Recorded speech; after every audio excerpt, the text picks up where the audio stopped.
Okay, July 28th, 2026. Go ahead and stand for the flag salute.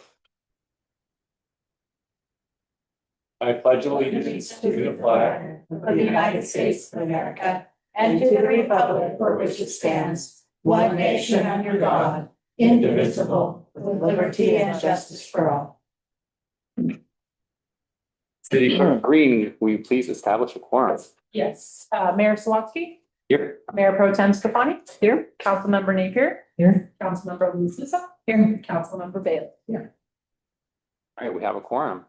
Can I entertain a motion to approve the agenda? However, I do believe there is an item that we will be moving this time. I would like to request that one item be moved if it pleases the council. Item number 16. This is here, right? Oh, Bruce is not. Bruce from the Rancheria will be here to talk about this item, and so I was hoping not to have it be the last item on the agenda. But maybe we can move it up after maybe 11 or something. 16 after 11.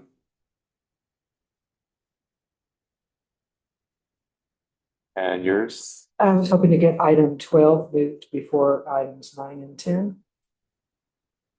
Okay.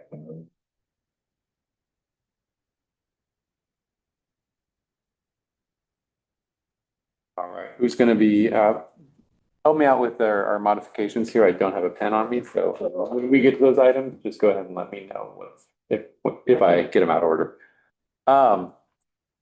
We entertain a motion to approve actually, let me take public comments to have modified the agenda. Does anyone else wish to have anything modified? Yes, go ahead. Possibly won't be modified at this time, but I'm requesting that items 6C and D be pulled from consent for discussion. That takes one of you people to sponsor that. I mean, I can't do it. That's the procedure here. So I'm requesting that one of you do that. And I think in the manner of transparency and the magnitude and the interest in those two topics, those should be held for discussion rather than being on consent.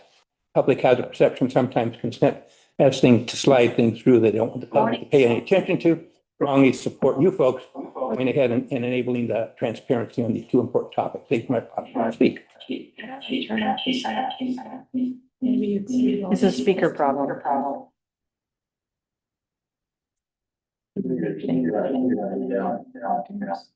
All right, right. Okay.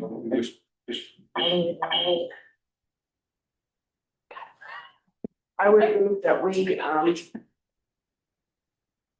approve the agenda with the two changes stated, item 12 to come after 8 and item 16 to come after 11. Correction, if I may, that was item 12 to come before items 8 and 9. I thought it was 9 and 10. Chicano, sorry, you're correct. You're correct. My bad. Totally was wrong. So to be clear, I was requesting item 12 to be moved before items 9 and 10. My apologies for any confusion. So we have a motion by Scafani. Is that a motion? Yes. Okay, motion made by Scafani. Do we have a second? Second. Second by Louis Lusso. All in favor of appending and amending the agenda, say aye. Aye. Aye. Opposed? Hearing none. All right, great. We have an agenda. I'll go ahead and open up this up for public comment. This is your time to come forward and present petitions, make announcements, or provide other information to the city council that is relevant to the scope of authority of the city of Blue Lake that is not on the agenda. The council may provide up to 15 minutes for the session. To ensure that each individual presentation is heard, we will uniformly impose time limitations of 3 minutes. Would anyone like to speak on non-agendized items?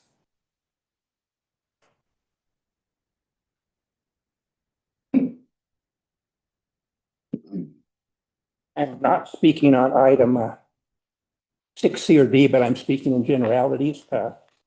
I've spent a lot of time regarding the acquisition or use of our water tanks. This process was to be a resiliency process. And unfortunately, in my opinion, the tank site on the McClure property is not appropriate to be used for a tank site. Yeah, this is on the agenda though, isn't it? No, that's not actually on the agenda. Okay, Well, well, I'll go to staff. Do you feel, Jenny, do you feel that's something on agenda I should speak on separately other than generalities? I'm not So speaking regarding Rosenthal or whatever your contract is. all right, go ahead. Thank you. It's a resiliency project. So what are the strikes against it? And I'm quite sure that I could write off to FEMA or Cal OES and they would not fund this particular site. The reason being is that is not defensible space. The worst case scenario, and it's assessed for all kinds of different things, seismic and floods and this. But in a fire case scenario, there's a single road in. You would be most likely sending your fire department people up there if they could even get up the road. And some of you may have been up the road. I think Elise Webb got stuck maybe one time. But anyway, that particular road is a single lane road. There's no way for anybody to get by anybody. It's a death trap when it comes to fires. And that's the last place you want to have something like that. I don't even think if you were to ask your fire department if they could get their main fire stuff in there to do prevention in there. If they have an outland thing that works, for out in the woods and stuff, they might get up there. But there's so many reasons. The other reason is, for some reason, they were exempted from having defensible space. In other words, the property line where you're currently looking at this project is within 10 foot of the tank. You have trees that are standing up 80 feet around all the things, which you don't have the access to limb because that's not part of your thing or cut. There's also a major rock up there, probably 3 or 4 tons, that at any time could come down. And again, you don't have the ability to mitigate there. There's so many reasons why that's not appropriate site. My opinion, it's always been my opinion from the get-go, these 2 tanks should be set together on one location. You had to acquire more property up on the Busman site or re-engineer that one. I think that would be, and of course, my reason why I think this probably happened was because an engineer had 2 separate projects and making twice as much money rather than having one single project where they could engineer this. So that seems to be driving a lot of things that happen. Thank you for my opportunity, and I'm always welcome. I'm always able to answer questions regarding this, and I have spent a lot of time researching all this. Thank you for my opportunity to speak. Anyone else? Yes, go ahead. Good evening. I'm Stephanie Dickinson. Before you again to speak on the issues surrounding the property at 540 K Street. First, I want to thank you all for your efforts to date. I recognize that city staff and city council members are very busy. You're managing a lot of input and tasks while taking into consideration many different opinions. So I want you to know I appreciate the time spent on this issue so far. I want to give you an update as I see it on the progress to date. There has been some activity on the property, which is great. However, it appears that many items have simply been relocated rather than disposed of or managed in an appropriate manner. There continues to be flammable substances, refuse, and unmanaged vegetation issues, which is attracting rodents and other vermin, inoperable vehicles, and burning of household trash, all of which are City of Blue Lake and Humboldt County ordinance violations and fire hazards. These areas of concern are in violation of Blue Lake City ordinances 8.12, abandoned vehicles, 8.08, removal of waste and refuse. And I would especially draw your attention to Blue Lake Ordinance 8.04.15D, examples of public nuisances, which defines a vehicular public nuisance as any vehicle that is abandoned, wrecked, dismantled, inoperative, or any parts thereof that is on public or private property, not including highways, that creates a condition tending to reduce the value of private property, promotes blight and deterioration, invites plundering, creates fire hazard, constitutes an attractive nuisance, endangering the health and safety of minors, harbors rodents and insects, or jeopardizes health, safety, and general welfare. As I mentioned the last time I was before you, this property has a history of violations dating back to at least 2012. The owners have been cited by the City of Blue Lake, Humboldt County, and the Humboldt County Sheriff's Office multiple times for multiple violations and have either minimally complied or completely ignored the citation. When minimal compliance was achieved, it only took a few months before items began to accumulate again. So speaking on behalf of the K Street and surrounding property owners group who has brought this to your attention, we'd like to be aware of the time frame as determined by the city to achieve full compliance.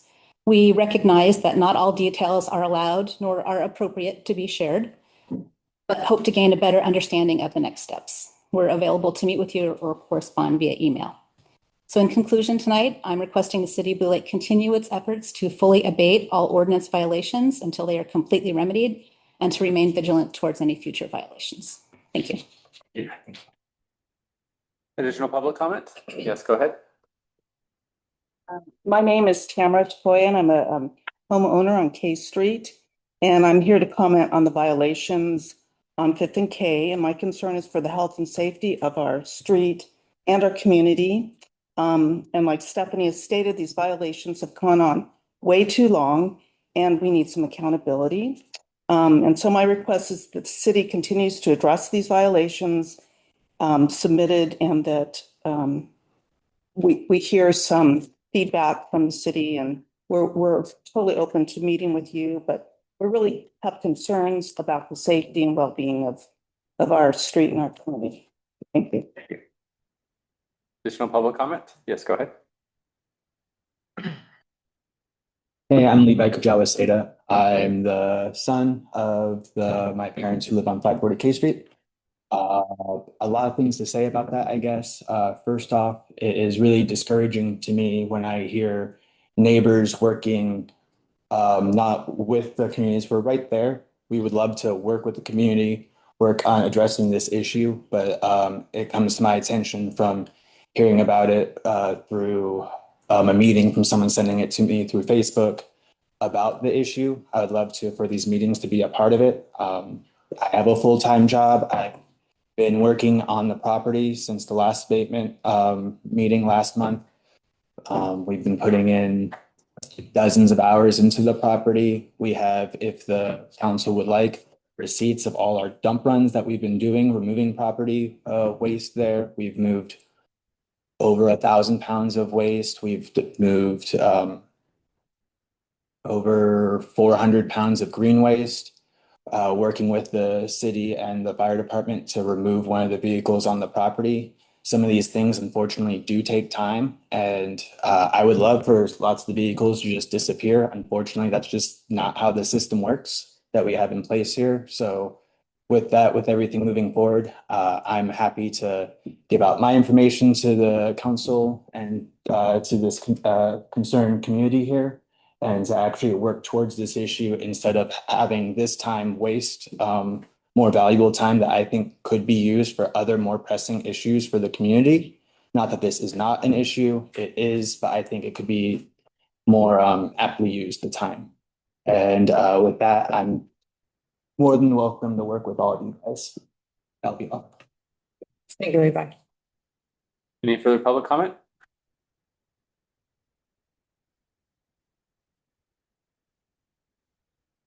My name's Laura Chapman. I live on K Street, or on 4th Street between J and K, also a neighbor. And I just wanted to second what Stephanie and Tamara had to say. We moved to Blue Lake about 14 years ago, and we've seen the amount of refuse and vehicles and boats increase on the property. And I have seen recent activity by the property owners and the city to ameliorate the situation. But I feel like it'd be great to continue those efforts, and whatever can be done to reduce the amount of the waste. The vehicles is a big thing. They're harboring a lot of refuse, and it's just been an issue that's been ongoing, and it'd be nice to see some resolution to the issue. So thanks for your attention, and we're happy to work with folks on that. Yeah. Last call for public comment in the public. Julie, go ahead. Good evening, Julie Christie. I'm just checking my audio real quick, if that's okay. You're good.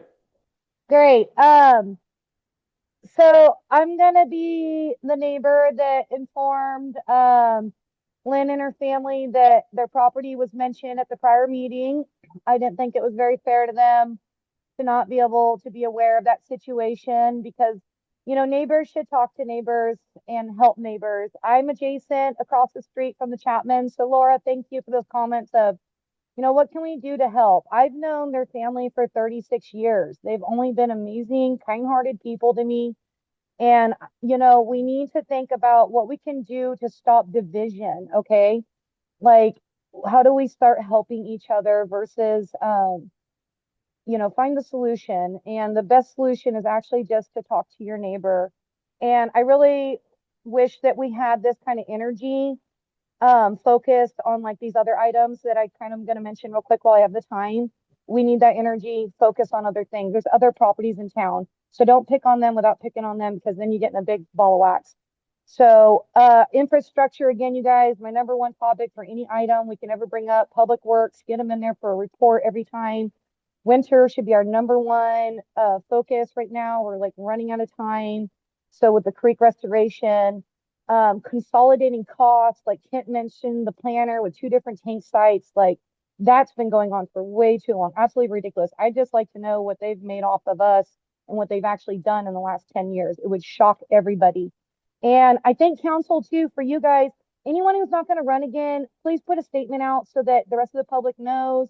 We really need some great minds in there and people, and really support everybody that showed up at the meeting tonight. We don't have to all agree. We just need to be able to communicate respectfully and critically think and find solutions together. So closed sessions, my thought might be you guys have those before the meeting. Then you can always report out before your other meeting. You guys aren't exhausted too. I feel so bad for you. I'm like one of the last people on your meetings for a closed session thing, and you guys got to be tired. And if I miss out later, any entity that wants to maybe get a write-off for maybe fees, dude, you guys get donations. It's amazing what this community will do to see and sponsor events happen. I really think everybody needs to pull their weight in that way, okay? Adios, I'll see you again. Thank you. I think it's David. Hi, my name is David Seda, and like Levi, my father lives at 540 K Street, and I would echo his comments that we're working pretty hard over there to try to remove some of the vegetation and some of the vehicles the other community members have talked about. Also, it came to my attention through social media through another concerned community member, and that was pretty frustrating because I know that personalities are difficult sometimes, but there are a lot of people who want to support our community and support my dad and Lynn over there. And it would be really refreshing to see us working together to solve some of these problems and to make that area of Blue Lake as nice as it can possibly be. And I can say that just like Levi said, it takes time and resources that are limited for our family, but we are doing what we can, and we would be very happy to have people come up with some positive solutions rather than being so adversarial. But I really appreciate the time of the council to listen to us all, and I'm really hopeful that we can continue that progress and that everyone can get along over there on K Street. Thank you very much. Yeah. Last call. Seeing none. Bring it back to item number 6, consent agenda. We did have some requests for polls. Does anyone wish to poll any items from the consent agenda? No?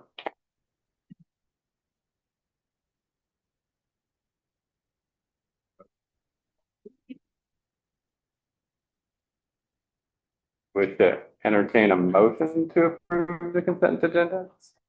We move that we approve consent. Motion, we have a second. Second. We have a second by Leah.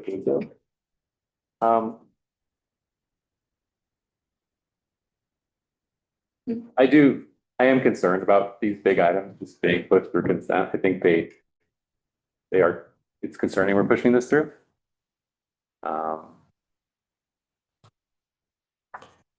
There are big items we need to have big discussions around, and so I'm just super excited about pushing it through.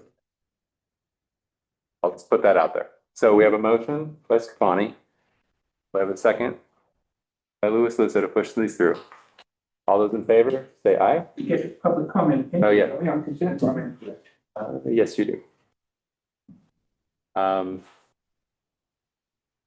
Public, would you like to speak on the consent agenda?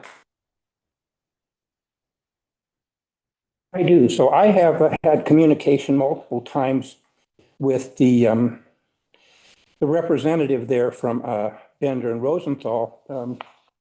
And her idea was she wanted to reach out and be a peacemaker for the thing. So I strongly support you considering that. Of course, for those of you who are not aware, the lawsuit's been filed. And until such time as that gets remediated, you may not find that that's your best way to go forward with this particular thing. A lawsuit was filed by Allison Jackson served the other day. And one of my communications with her was as basically see where your firm has a contract coming before the Blue Lake Council on Tuesday. You may wish to Zoom to get the flavor of Blue Lake. I see that your firm seems to recognize the indigenous. Is that true? Just so you know, Erin's indigenous name is she who fights with two fists and wins. Yes, the land was taken and our local tribe massacred. I hope your firm realizes the city agenda will be to try to take something as precious as life itself from a single indigenous woman. You are teaming up to do so with a group of privileged white people. And that's the perception out there that happens. And Erin doesn't run around claiming what her lineage is, but I'm quite aware of what it is. And she's been a custodian of this property and a caretaker of this property, and her family has had it for multi-years. So I highly recommend that you consider that in what you're doing there and the perception that's going to be portrayed in this process, whether you use this person or not. I think there may be a time and place for it. I noticed the budget has increased from 15,000 to 21,000. That was something I see that is done there. You're looking at 25,000. I'm not sure whether your insurance carrier covers the lawsuit. That's probably not what will happen. Highly recommend that you actually sit down and settle this. Maybe this lady can facilitate something that hasn't happened. For those out there who say that Erin has not made an honest effort and does not want to settle this, that's baloney. I've been privileged to multiple meetings with her, and hopefully this person here can help settle it. Now, the other item here you have someone who's to come in and do tank repairs, some divers. I guess they got some fancy goop and pucky for not that much money. They hope they can stop the leaks. Strongly recommend that you go forward with that contract on tank 2. Sounds like we may be stuck with that for 5, 10, or 15 years as far as that ongoing process, because the money's not there for these big projects. On the other hand, as far as the other portion of this, I think there's $600 mobilization fee. That's the only difference between a $5,000 and $6,000 contract roughly to come back in and do the other one. And before you consider entering into a contract, highly recommend that you get a hold of Allison Jackson of Harlan Law Firm and see whether that will be a permissible activity during this particular lawsuit. So cross your T's and dot your I's.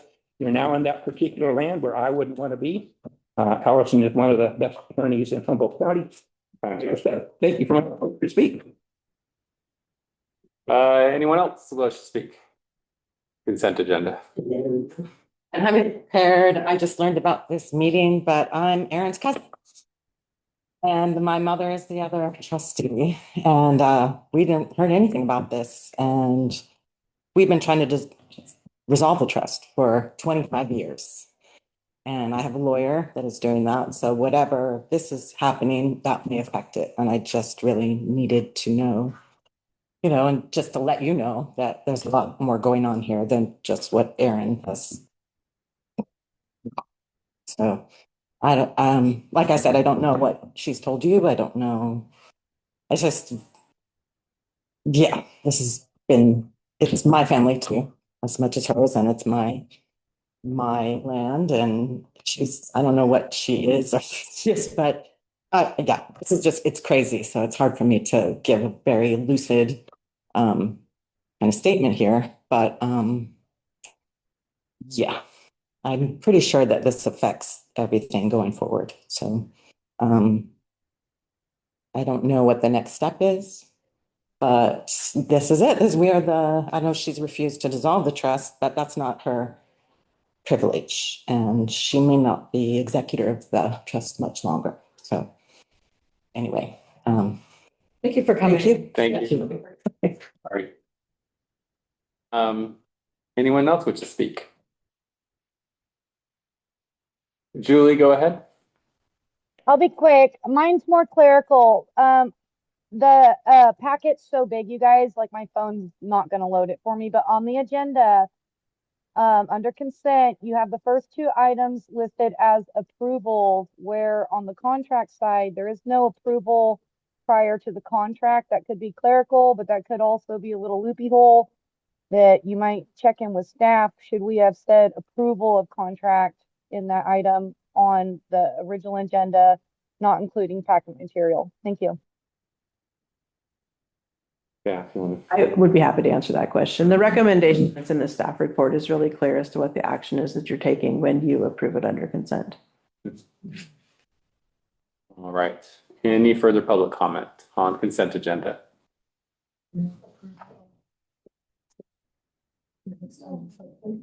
Wait for you guys to finish up. Is there anything we need to?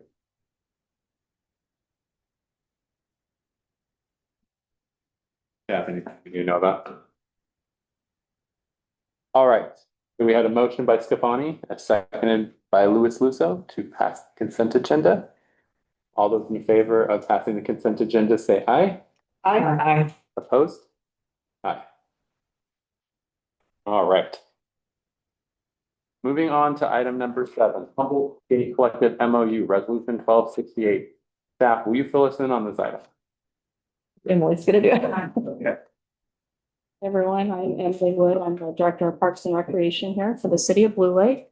Today, I'll bring this draft MOU with the Humboldt Skate Collective forward. It's been modeled off of the MOU we have with RCMBA, Redwood Coast Mountain Bike Association, and also Mountain Bike Tribal Trail Alliance, MBTTA. You can see I included 2 copies here. The first one is the one that's clean to the eye. That would be signed if this passes. The second one is me highlighting all the changes from the previous other 2, which you can see mostly here just details some half pipe things and also the change of name with the organization. And that's what I got for you today for item 7. Great. Any questions from council? Is Charlie going to be speaking on this item or is it? Okay.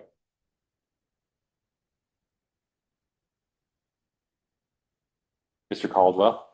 Hi, I'm Charlie Caldwell. I am the CEO of Humboldt Skate Park Collective. We work with a lot of local communities. We've worked with Blue Lake even prior to the Annie Mary, Redwood Coast Mountain Biking, and us joining to start this project. I was working with the city manager at the time to build a skate park in Blue Lake. We set ramps up right here with the kids, and it's what my heart is to give kids a place to play, families to have a place to hang out. So I want to move forward with our project here. I think it's a wonderful project. We completely designed a wooden skate ramp. It was decided they wanted concrete. We've provided all the costs of what the concrete would be now to the Parks and Rec Department for approval, to walk that process. And the major difference in this is I'm not stopping with this project in your MOU, is I still want to build you a skate park. So my MOU also opens the door up for us to continue to work down the road for a full-blown skate park if that ever happens. I'm becoming less and less a fan of concrete. Is there any way we can go with the wood?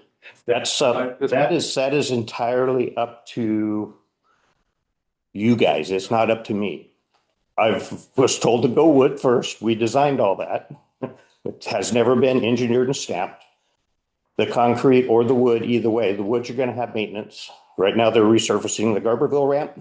Even though we've never gotten it through the county, they're resurfacing it. It's a good material. That ramp's been there for about 7 years.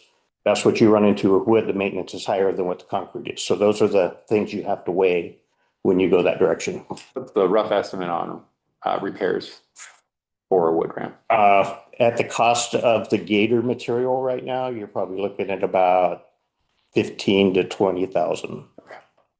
To kind of give you an idea. Any questions from council? I do have some questions. Yes, go ahead. So on February 10th of 2026, because I was the one who kind of put the action forward, is that we did pass a memo of understanding with the Mountain Bike Tribal Trail Alliance on February 10th of 2026. And the main difference between this document and this document, because the 2 documents that are included in the packet are the same, except one is highlighting everywhere where we're talking about a half pipe. And here's where my concern is. I don't know when the half pipe became part of this project. What I do know is that up until May of 30th of 2025, there's no mention on the website of this. It shows up in October of 2025. And there's a way to go about presenting a public works project. And that way would be to come to the council with an idea, have the council approve going with that idea, and then be given plans, because this project would be over $5,000, I'm guessing. Then there would be a way that we need to proceed with that. And I know that on the meeting of April 22nd of 2025, Kat asked, that was the meeting where the council was asking for the former staff to give them a whole list of finances, everything about the bike park, what was going on, where were we, what was it going to take to finish that project. And at one point, Kat asked, because I went back to the minutes and I listened to it, and she asked, who is the Humboldt Skate Collective? And Mandy said that they have members all over. This would have been a perfect opportunity if there was some kind of verbal agreement for Mandy to tell the council that there was an agreement, that there was some kind of verbal contract about building this, about building this half pipe. So my concern is by approving this, that we've already approved, but approving this, we're basically saying we're in agreement, kind of, in word, to move forward with this part of the project. And we've never seen any drawings. We've never seen potential cost or what it might cost to take it down. What does it obligate the city to? And I am not saying by any means that I would be against this project if it was brought before the council in a way that it should be. Great. And so that's the purpose of the MOU, is so I can do all of that. I held off on when you did the mountain bike travel trail lines, because at the time there was an easement issue and they didn't know if they could do the half pipe. So when we met at the park with Mountain Bike Travel Trail and Sour CMBA, the engineering group, I was told, yes, we'd like the half pipe still, by the engineering group and the city manager. So that's when I said, okay, now I'll work on the MOU. If you look at the original design that was sent out by Stephen Pearl, there was a half pipe at the very far end, that there is no longer a place for that half pipe. So the half pipe got moved to this other location during that process. So the half pipe's been involved since that first drawing came through. If you go back and look at the original drawing, you see where the half pipe is up in the very top end of the site. I mean, I would just say that bringing a proposal before the council as a possible vision for a project isn't really saying that. We do have the costs of what the half pipe was when we did all the wood design. I'd have to recalculate all of that to today's numbers. So, and that's the numbers were given to the city. And I just provided all the numbers for the concrete half pipe to the city. So I'm sorry, they're not sitting in front of you, but those were provided as the transition. Just so you're aware, we have been working towards this, and it has been part of the plan from almost the very beginning. Yeah. And I think for me, the biggest concern would be that's not been, at least in my experience. No, I understand that was a big part that was missed during this whole process. Right. And so my question would be, we don't even know where we are or where the land is, the division of that land, and approval of extending, project on the land. So I would like to know, for me, more about the project. I'd like, before I would even enter into an MOU saying that I would have just more about it. The MOU allows me to work with you and actually work with people to give you accurate numbers and move forward with the process. So I think right now, If I don't have the MOU, then I have to stand still just because of my organization for We're a nonprofit. We don't make money. We provide things for the community. So So Terry, right now, I think we're just approving the MOU. We're not approving. not the design, not the half I pipe. understand that. I understand that we're not approving a project, but here is my concern. All of the steps that happened along the way where the council said, "Mhm, yeah, we have an interest to that." And it was in this, in this agreement, and this agreement, even for the bike park, then that was held up to us to say, but in essence, you agreed to this bike park because you agreed to this and you sat there quietly while people were talking to this. So I'm just saying that for me, it would be just a concern. And I guess I would want to know where we are with the bike park before we agreed to get into a discussion about how we add more to it. Understood. Thank you. Mhm. Yeah. Councilmember Napier was next. Yeah, thanks for being here tonight. Yeah. Yes, thank you. So you have been involved for some time and with an expectation of there being a half pipe, and I understand that pre-identified location is no longer available. But have you guys already donated to the bike park? Yes, we have. How much have you guys donated for that? So during the asphalt, there was 10,000 that was donated. We've invested into the CAD work is about probably somewhere around 7,000 to 8,000 to do the design of the wooden half pipe that has not been stamped and approved by engineering that was going to be done by the city engineer. We did a cost estimate at the time, and I think that was like 7 years ago when Cameron was here because the wood was going to be donated and working with Parks and Rec. And then at the time we started this project with Annie Mary and Redwood Coast Mountain Biking and Mandy, we started a bank account for the Blue Lake Bike Park, and there's $1,700, almost $1,800 in that account for the Blue Lake Bike and Skate Park. That is money that is set aside, raised for specifically the half pipe. And so those funds are in the bank for the half pipe. So there's an account within Humboldt Skate Park Collective for that project. Michelle was next. Can you done? I am. Okay. So my understanding, Terry, of the key MOU provisions for this is that HSC, Humboldt Skate Collective, if you don't mind HSC, must ensure all volunteers sign city-approved liability waivers before working on city property, must provide the city with a biannual list of donations and expenditure reports for bike park funds, cannot commit the city to any financial obligations without prior written authorization from the city manager following council approval, must carry commercial general liability insurance at 1 million per occurrence with the city named as additional insured. City retains final authority over all project planning and design, can halt work at any time for safety or compliance reasons, and all improvements in intellectual property vest in the city. Either party may terminate that within 60 days written notice. That's my understanding. That is correct. And that feels better to me with the understanding of where we're sitting right now.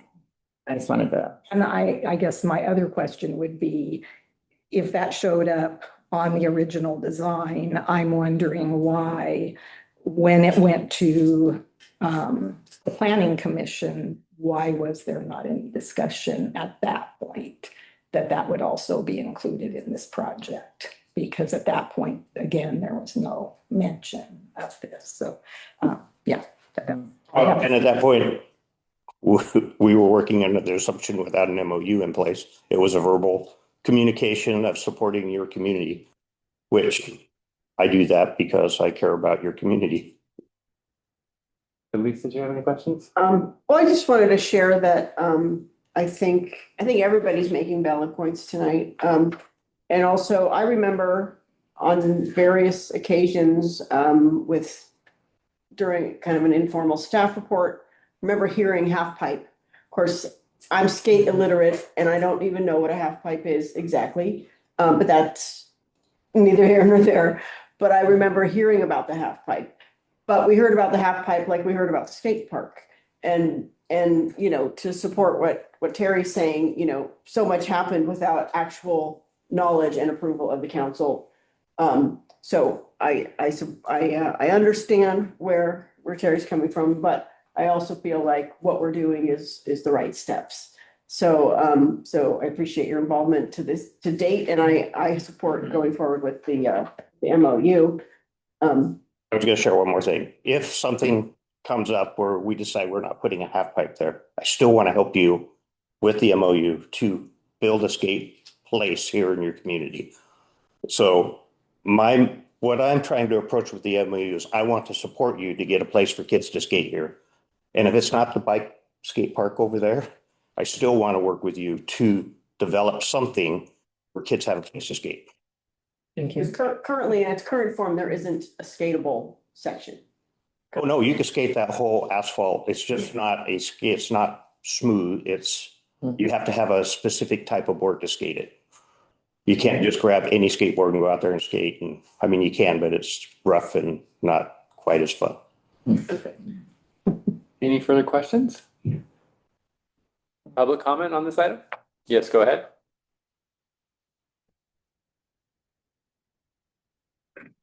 For starters, I wish to apologize to you for what you've had to go through here. It's been the definition, and I hate to use the word, but it's been a real shit show. And for you to hang in here and keep going with us, that's really greatly appreciated. This is the first step. This gets something on the board. Now we can work. And I wouldn't feel limited as far as the location there. This whole thing may be totally redesigned, but I so feel that you're very earnest and honest about wanting to help the community. And that I think the community will hopefully accept graciously. I did wish to caution you one thing. There's a perception. If you're going to have engineering done, I would get somebody other than the city engineer to stamp your plans. It's his job to review plans for the city, and it's a total conflict of interest. So I highly recommend that you find a good. We've already done that. That's sweet. You're way ahead of me then. So anyway, that's it. And good luck, and hopefully this all move forward in a timely manner. And we all got to be a little bit patient to get through the different processes. But again, kudos to you. Any further public comment? Yes, go ahead.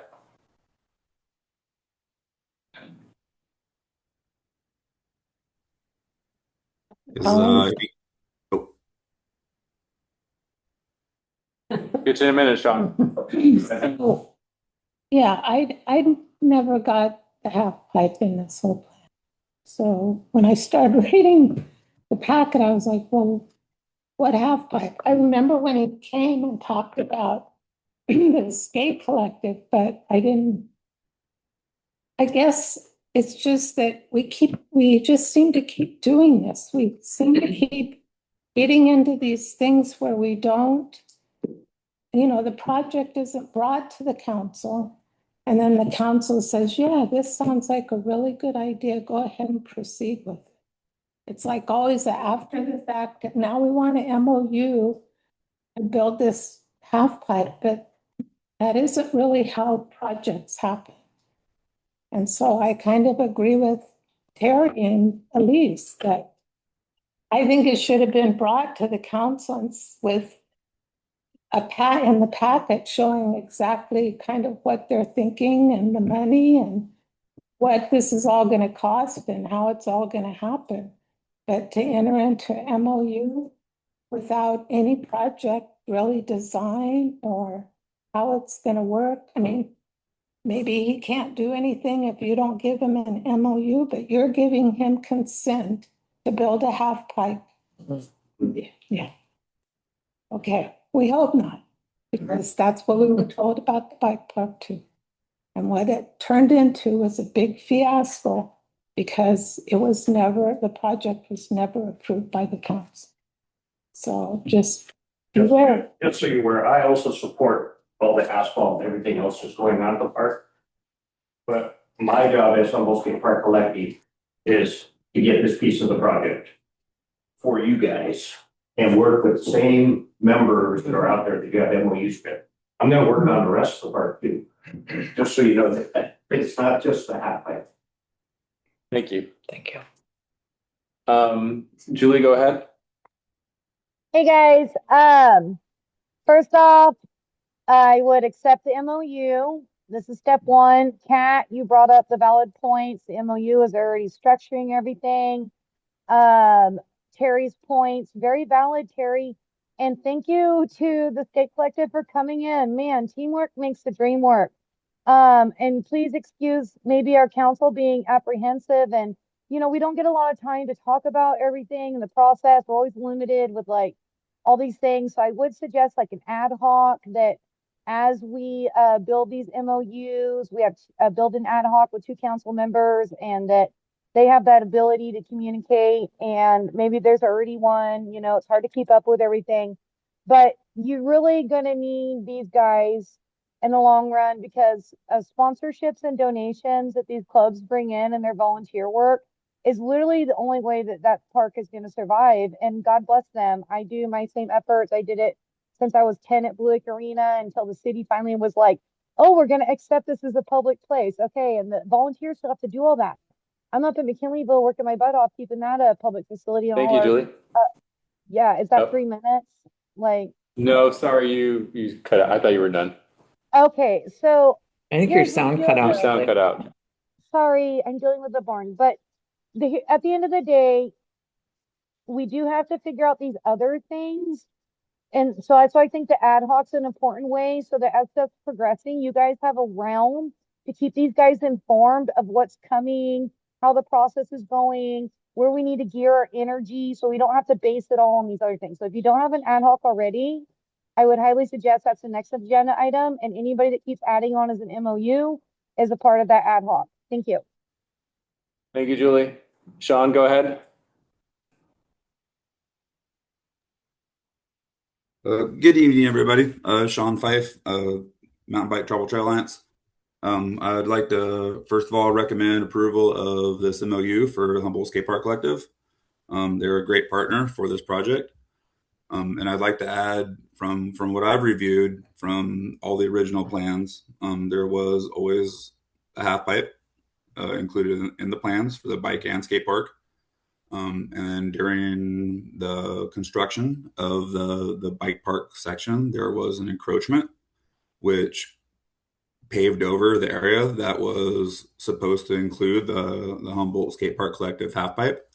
And then during surveys of the property of what now exists, and Jenny will be able to speak on this afterwards, we found space with the city engineer where there's space to still include the half pipe in the project, just in a different location. And that's what I'd like to include is that it's not a new part of this bike and skate park. It's just being relocated because of the encroachment, because of the bike park construction. And I'd recommend approval of the MOU. Humboldt Skate Park Collective is a great partner, and I'm on their board, and I can highly recommend all their work. Thank you for your time. Have a good evening. Thank you, Sean. All right, last call for public comment. Seeing none, I'll bring it back to council for further discussion action. Terry, just so you're, sorry, didn't mean to direct that at you. We obviously wanted to get this bike park report done about a year ago. The original design did have the half pipe in it, and it does sound like there were, you know, some modifications that took the original space, like Sean was saying. Okay. Would you like me to show my screen with the Sure. recording? It might help for clarity. Let's see if I can accomplish that. Which one? Oh. Steve, I guess. Okay, thank you.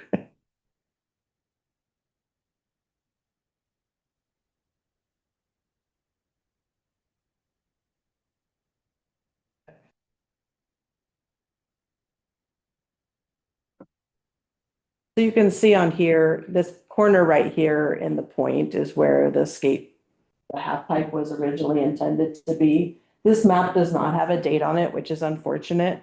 In comparison, this is what it looked like when it went to. Oh. Bitch. I have to ask you again.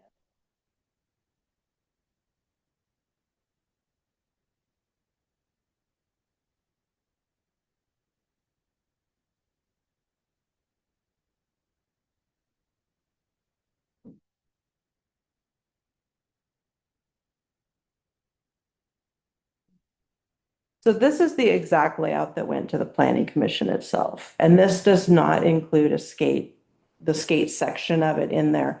But my understanding from the different presentations and stuff that have gone on is that it was early in the process of construction that RCMBA had the alternative layout where they slid all this over and put the half pipe over in the corner.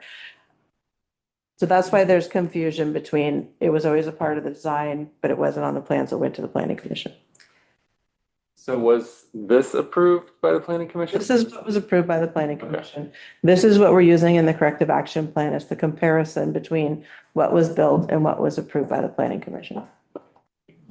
There you go. I just have to say, I think fundamentally when groups present to the council early on and they say, this is what we have an interest to do, a map or a drawing or a draft doesn't mean that that's what necessarily happens. What I'm hearing from people is there was a whole lot of discussion going on, but it wasn't here.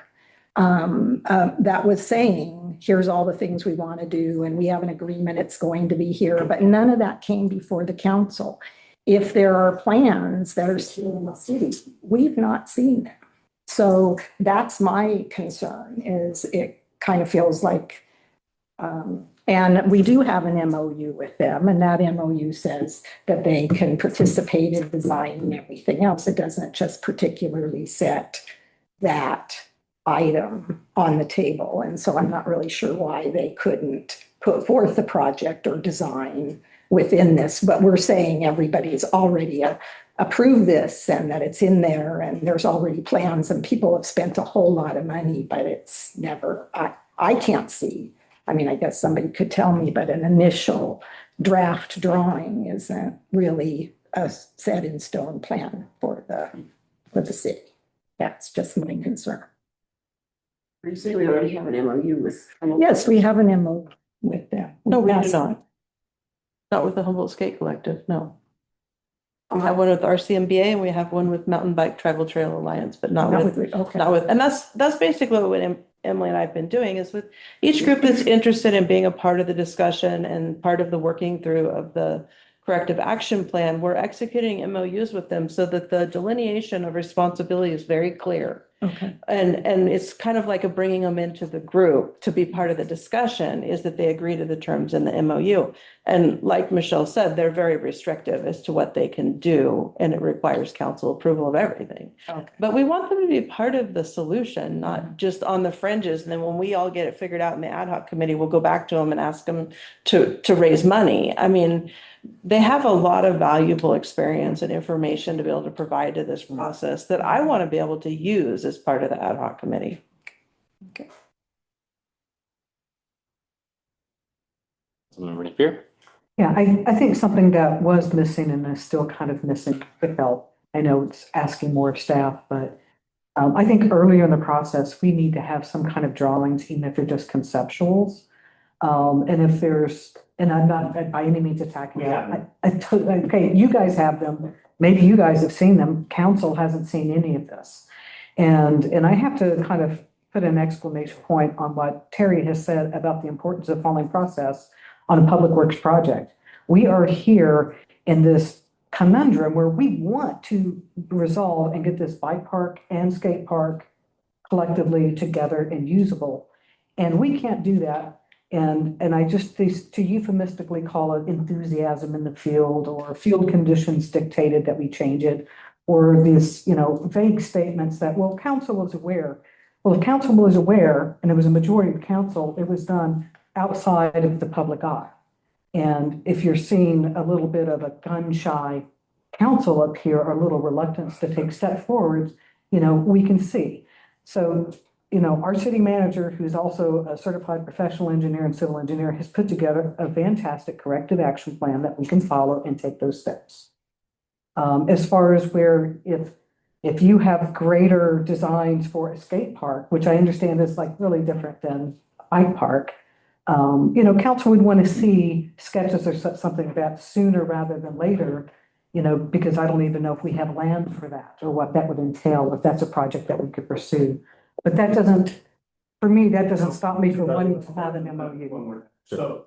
And I'm not finished, if you don't mind. So I really want to address the concern from Rebecca Collins, which I have shared as well. And the difference between the MOU and a contract, the MOU doesn't obligate us to perform certain actions. It gives us a framework to have dialogue with each other, and it kind of formalizes that relationship, but it doesn't obligate the city to anything. And I think that's where I felt it's more reassured that the flexibility and the determination is still left with the power of the council. So I'm sorry, Charlie. Yeah, no, it's okay. I just want to say this is a process. So we just did an MOU in Weaverville with Trinity County for the skate park there. We have no design, nothing. It allows us to build a design around that piece of property, which is basically what I'm trying to do here. Once Jenny gets done and everything's approved with, yes, you can do this, now I can officially go to my guy and say, I need those engineered documents. So I can hand you engineered documents. If I go to him now and pay for engineered documents, and then it doesn't happen, and I'm spending money that the community's given for this process, and I can't do that. So that's why the MOU is actually important for us to be able to move forward. If we get all done with the surveys and everything, we say the half pipe's not going to go there, and you do have another piece of property, I want to continue to work with you to provide a skate park. Does that help you understand where I'm trying to go with this? Yes. And just so the council knows, in the initial excitement over the bike park, when we first, we're learning about it ourselves. Charlie was one of the calmer people in the room. He was able to kind of like rein anyone in and say, okay, guys, this is what we have to do. And this is how we're going to go about doing it. And so I don't want to say he kind of saw what was, just the energy that was there is the best way to put it, and said, probably going to come back later was Charlie's vibe. Would you say that's true, or am I? Yeah, I mean, there's a process we have to work through with you, and that's what I try to do with all communities. Sometimes it doesn't work. Sometimes we've had an MOU and we have a permitted design in McKinleyville, and we've been at it for 25 years and have 25% of the skate park there. But we're not done. We're still working hard at it. Wanted to say that. Anyone wish to entertain a motion, either denying or approving? Okay. I'd like to make a motion to, let me make sure I'm reading the right one. Approve resolution 1268 regarding the memorandum of understanding with the Humboldt State Collective, and to direct the city manager to sign the MOU. We have a motion made by Councilmember Napier. Do we have a second? I'll second. Seconded by Scafani. All those in favor of approving this, say aye. Aye. Aye. Opposed? It was my error, I will say, about an item here, and that was resolved for me, and so I would say yes. It was We're five. unanimous. Okay. All right, moving on to item number 8. City manager.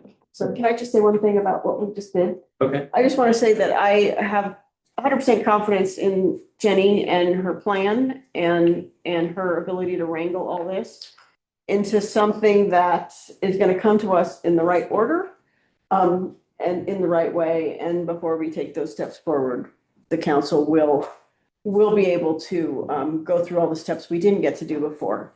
And I think I appreciate your involvement and everybody's involvement and efforts. And I think we're on the right foot now. Okay. And I'd like this. Thank you. Thank you. Moving on to item number 8. City manager Short, would you fill us in on this item? Or is this Emily? I don't know. We'll have Emily, would to you discuss. fill us Do you want to do it, Emily? Everyone again. So this next. We bring item 8 to you today because we received a very generous donation, Blue Lake Parks and Recreation, from the Brunson family. And so we put this on the agenda today to formally accept that, or have council have that opportunity to. It has been proposed from this donation from the Brunson family that $150,000 go to the bike and skate park project. $50,000 go to Prash Hall for facility improvements and repairs that would benefit the skate program. And the rest of the amount would be placed in a trust or an endowment held by Humboldt Area Foundation for the use of Parks and Recreation, and would be given, it looks like, in an annual distribution amount. Council have questions? I think the only concern that I had with the motion sheet was the incorrect spelling of Brunson. Twice. But the rest of things of the flow of the content was correctly spelled. I just, if it was gonna be a thing, I would just want that corrected. So, thank you.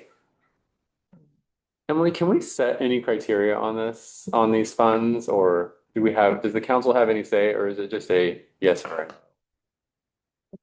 The 150,000 and the 50,000 is a yes or a no. Okay. Any modification of that would have to be done by the person that designated them with Humboldt Area Foundation.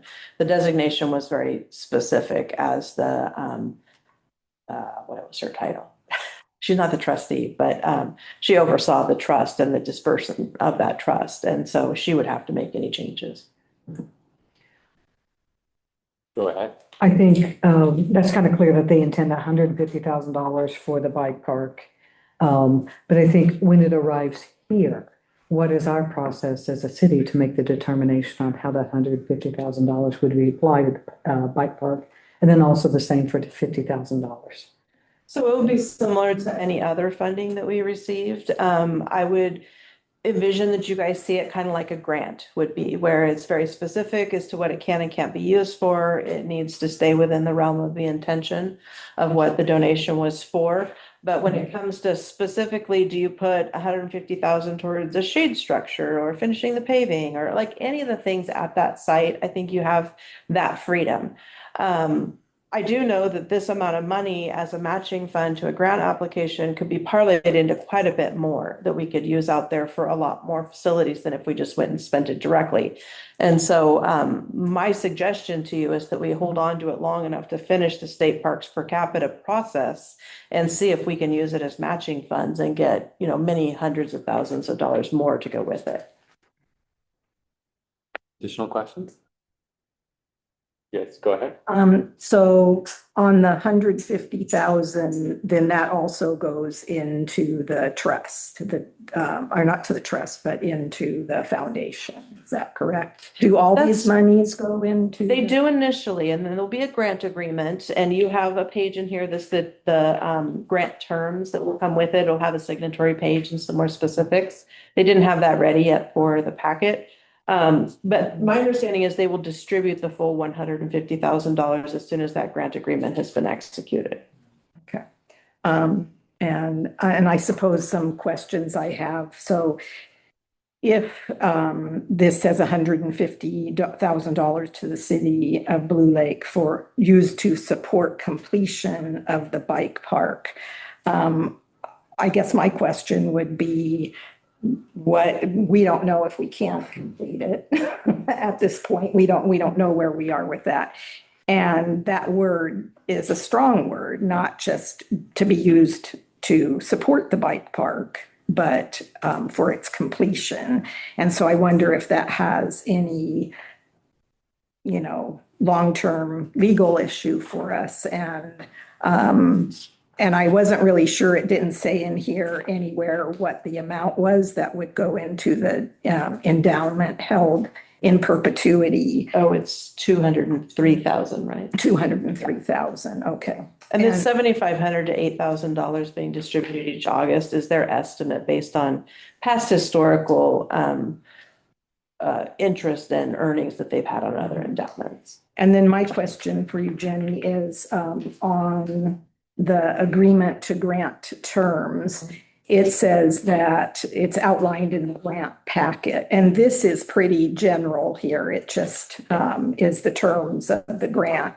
Is there something else that outlines this? Because I guess a couple of my questions would be, so how much do they charge to, to administer this grant? Does the city ever receive any kind of financial reports? Is that part of it? Is there any legal issue if this foundation were to go belly up? Do we hold any responsibility for the monies that were in there if that's not agreed upon ahead of time? Right. And then the next thing would be, if you're taking in a grant on infrastructure, Is there anything that allows that entity to decide that in perpetuity, we would also keep the bike park? It may be 40 years from now, it's falling apart and the city no longer has an interest to have one. Will we be bound by this grant? So I think, I don't see, did the city attorney, or will he be going through the, the parts of this grant? So He will review the grant agreement, but I really do expect it to be pretty minimal. I think that they do this on a regular basis with the idea that they're kind of a pass-through agency. I think if you were to choose to not finish the bike park, they would want their $150,000 back. But as long as you finish some version of a bike park out there on that facility, I think they will be satisfied. As far as your questions about any city responsibility for the financial wherewithal of HAF to cover the endowment, that's between the person that made the donation and the Humboldt Area Foundation. It doesn't become the city's responsibility because those funds haven't been transferred to us in any fashion. I think you had a lot of questions that I didn't answer. Yeah, I guess one of my big concerns would be whether or not that allows them to have any binding agreement over this piece of infrastructure. Is it simply just to fund it? Or is that also holding that infrastructure in perpetuity? I think that's an important question. I really think that there's going to be nothing in that regard in the actual grant agreement. They very much so are hands off with it as long as you spend it for what they expect you to do. They are going to want you to do a final project closeout report that shows some pictures and some things that show that you did what you said you were going to do. But I think at that point, they're not in the business of overseeing infrastructure. So just to confirm, if we got halfway through the project and we can't afford to finish it, then we have to refund them the $150,000. I think if you had used the $150,000 to make steps towards a completion of some form, you would be fine. If you had just done a bunch of design and nothing had gotten constructed, I think you would have trouble for $150,000. Okay. But until you have the actual grant agreement in front of you, you don't know. I feel like Ryan and I are perfectly capable of reviewing it and considering those things in the terminology, especially considering this is what they sent to me, a one-page thing is their example of what the grant agreement was going to contain. I'm not expecting it to be that we're making much of a commitment other than we spend it on the bike park. Councilmember Napier? Yeah, given that we are still just in the beginning stages of steps in the corrective action plan, and that can take some time to be able to get that information all together and evaluate that, see next steps, or maybe a rethinking of what we need to do. And seeing that there's a 1-year period from the grant date on this, is there, and I see that it's that that we can ask it for an extension of the grant period, it may be requested, but it isn't necessarily a sure thing. Do you see it might be advantageous to maybe have a holding pattern until we get a little more information in hand, or just go ahead and? It's a possibility that I've considered, and I also really considered whether we really needed to bring this to you yet. There might be some benefit to the city in delaying the acceptance on any execution of any agreement until we have a better idea. I would expect that's going to be a couple months down the road, at least. And I wanted to say, I know we're all thinking this. I just, again, thank you to the Brunson family. They're just incredible. Sometimes we dive into the questions, but oh my goodness, generosity is astounding. Yes, it is. Any other questions? So, you were going to the public. Any public comment? Public comment on the Brunson Trust? Seeing none? Okay. The Brunson Trust donation? Okay. All right, I'll bring it back to council. So, yeah, question for City Manager Short. Then at this time, do you think we should move forward, or should we maybe in all gratitude, hold off for a moment and make sure that we're taking the right step at the right time? I think it depends on whether you're comfortable moving forward with the concept of accepting it, knowing that, all you're authorizing me to do is to review the agreement and execute it if Ryan and I deem it to be in the city's best interest. Like I said, we could postpone it if you felt like it was critical for you to see the actual agreement. No, with your experience in contracts and Ryan's as well, I think that's certainly sufficient. I don't want to be crawling through things that I know nothing about. Yeah, and I really appreciate that you're thinking ahead and not just looking at, hey, we have this money, we can spend it now, but that how you can kind of power it up. So thank you. I wouldn't mind reviewing the final agreement, but Yeah. I'll let you guys make the motion and see if that's what you want to include in it or not. I just want to make sure that the Brunson funds are going toward the finishing and development of the bike park, not the major cleanup, or if there is major cleanup, I don't want the funds being used for that. I feel bad they've already donated monies. And so I would feel bad seeing additional funds going toward the bike park and then not having the project completed. That would be my concern. Okay. Anyone want to make a motion? I would like to make a motion to accept a donation from the Brunson family, spelled BRUNSON, Family Trust, designated for the bike park in the amount of $150,000 and for Prash Hall in the amount of $50,000. And as a second part of the motion, to accept the donation from the Brunson Family Trust into an endowment held by the Humboldt Area Foundation for the Use in Parks and Recreation Department in perpetuity. And thirdly, to authorize the city manager to execute any agreements necessary for acceptance and distribution of the donations to the city. I'll second that.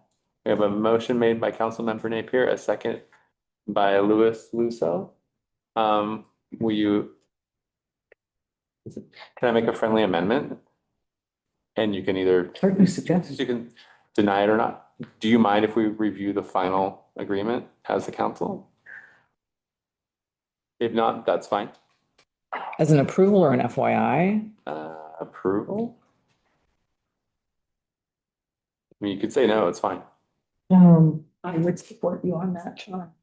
Okay, and what I hear is that the council wants to exert its, to utilize its authority to be able to do so. So I will go ahead and amend that the council please be able to review the agreement before signing. Does that work?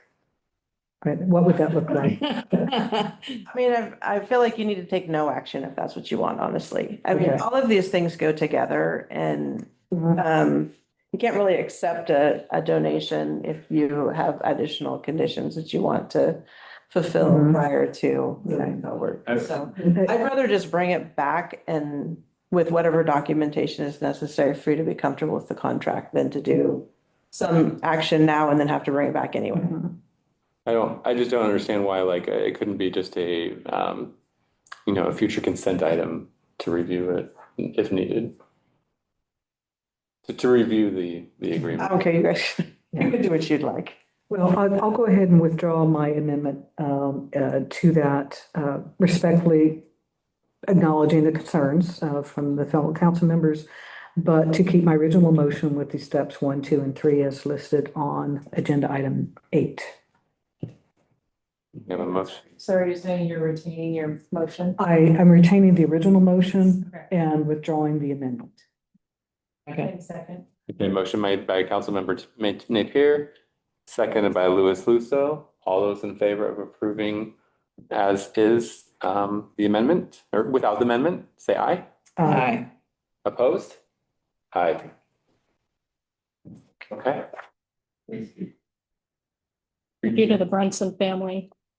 Thank you very much. All right, moving on to the next item. Item number 9, 12. No. Excuse me, 12. Fee waiver policy concept. Staff, will you fill us in on this item? This is a cat thing. Yeah. Received a request from Councilmember Napier to add an agenda item related to fee waiver framework concept, and so Kat I've included the information that Pat provided and she may touch. So I just decided to go ahead and do this, seeing that we've had a lot of fee waiver requests. And rather than throwing at staff for them to have to do one more thing, I went ahead and took it upon myself to do some research, looking at various cities And how do they handle their fee waiver requests? And when I say fee waiver, I'm going to include either reduction or waiving the fee in its entirety. And, I'm kind of surprised actually to see, for the second time in 2 weeks, I think it is, another fee waiver request from the chamber, on our desk. But I think more importantly, is we had just gone through the process, a very protracted process on our budget. And nowhere in our budget discussion did we discuss, hey, here's some money that we would like to be able to have available to use for fee waivers. And then also, in a very recent history, we just went through kind of an agonizing process to increase our fees out of necessity, not out of just a choice, but out of true necessity. So, and then trying to weigh that against, really like your words from last time, Michelle, really, continue to resonate in speaking with council members, or sorry, with members of the public, is, there are some events that, they have such a benefit, or we're so attached to them as a community. So how do we provide that support? And rather than having it be just subjective or how we feel, or do we like them, or we've always done it, is I'm just suggesting that we utilize a framework and be able to provide that to staff. That then they can, there's a lot of different directions we could go with this. You've been able to read the background and items yourself. And I guess the first ask that I would have is, do you have any interest in my going further into research on this? If you don't, then I'm not going to spend the time to reach out to cities to get their permission to utilize their policies. Well, I certainly think that it's, I'm glad that it was brought up. I like to have guidelines in situations like this. And I think that we could probably, or you could probably come up with a good proposal, possibly for us to consider, to implement guidelines. Comments? Yeah, I agree with you, Michelle, that just having some kind of guidelines and having it be,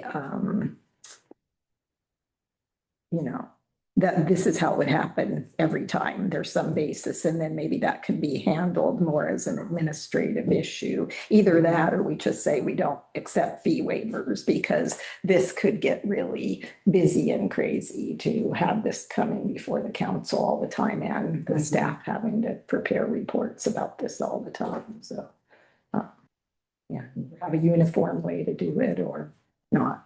Yeah. Oh, sorry. Yeah, I'm on the same page with Terry, and I guess I read this, but I didn't have any ideas pop into my head about how this would work.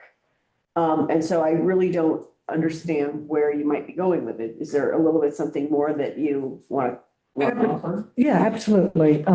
And I fleshed out a lot of notes, but that I pulled from the various cities, but I'm not providing with hard copies because, again, I don't have permission from those cities.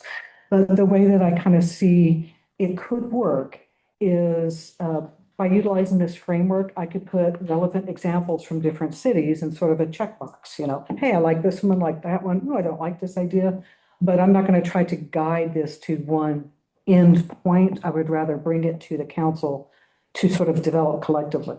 And that would be by presenting, and just as a few examples, for so many, of course, they have to have like nonprofits, but some of them actually require profit loss statements from them, or they require that you have to demonstrate financial hardship, even if it is a nonprofit. Others will have a threshold of at least 60% of the funds raised go directly into community benefit. So rather than, we've always done it this way, or we love these guys, or, this is the most fun event, is, and as I alluded to here, trying to balance between what organizations need to be able to do their event and what the community wants to support, and reflecting that as a council, but also being fiscally responsible, and perhaps even, as you guys are saying, we could budget for this and then provide guidelines that then we empower the staff. We make it more of an administrative decision rather than a case by case for the council. Yeah, I really like the idea of developing some objective criterion for us to move forward with some decisions, or actually developing it so It's not that subjective kind of. I'll say I agree. Okay. And do you mind if we open up the public? Sure. Public, would you guys want to comment on this item? Yes, go ahead. I'm so excited to see you bring this up. Because if you're gonna, I mean, last week we got one, last pack we got one, now we got another one. And my worry for the council is that it would appear favoritism. Because you're favoring this group and favoring this group, and it's just not a good thing. So I would really like to see some kind of policy laid out that the administration can make the decision. If there's really a hardship, or if there's really a reason that they need to have the $100 waived. And I would like to see these groups reach out to the community. I mean, you could ask all of us for a $5 or $10 donation, and I guarantee you we would raise whatever you can afford. But to keep coming back after all the work that went in to develop this budget, and then, I mean, I know it's hard for everybody, but it just seems counterintuitive to the whole process that they went through and Emily went through to develop this budget. So I think a policy is an outstanding idea. Further public comment? Julie, go ahead. I'm checking in my audio again real quick. Good. Right on, Kat, right on. This is the stuff we need to get done. I think if we can't allocate this prior in our budget, then we obviously need a policy to follow up. Rebecca, very good comments, and the rest of our council on it. I really appreciate you guys actually moving this agenda item up before the other waivers, because I felt like it was more prudent and productive to have this conversation first. So that was wise and smart for productivity. As far as the motion tonight, giving Kat authority to move forward with some research and bringing back outside, what other cities do, I totally approve, support that. And as well, if it's something that Parks and Rec can get this on an agenda item and look at it real quick, just get their feelers in it too, so you have a little report back from them. That would be beneficial as well, and keep our commissions helping out as they are able to with quorums. Thank you. Great. Thank you, Julie. Ask the question. Do you mind saving it till? Oh, yeah, no, after, yeah. Any additional public comment on this item? Okay, seeing none, bring it back. Go ahead, Michelle. I just wanted to ask the city staff what they thought about this idea. 2 thumbs up. Okay. I really like it. Okay. I think it puts us in an awkward place as staff and try to suggest with fee waivers, delineate what we think, and it gets really sticky quickly. And I think this is an awesome framework to work from, and fully support you consulting with the other cities to see how they handle it too. And also programs I would be interested in, those collaborative drop-ins and, Fantastic. Good. Great. Any further discussion? I just also want to say, obviously, having all these fee waiver requests kind of puts pressure on the council to address these, and I hope that using this plan will help mitigate some of those issues. Councilmember Napier, do you wish to have a partner in this, or is this just you coming back with information? I think right now, I feel like I have a really clear path, but after the next pass, if someone's like, hey, I really want to take over this next part. I really want it to be collaborative development. I think on the information gathering, and what I'll do too, if I have something that's really like, oh, it's a cat idea, and I haven't seen it somewhere else there, I'll identify it. I'm not going to try to pull a fast one on you guys. But I think that this is something that I want to provide choices and an evening. Just follow what others have done. Just confirming you do not want an ad hoc part. Great. No, not at this time. There's plenty of ad hoc. Right. Do we wish to let's go ahead and make a motion. I think it was just a discussion. Thank you. All righty. Moving on to the next item, which is item number 9. Fee waiver request from RCMBA in Durham.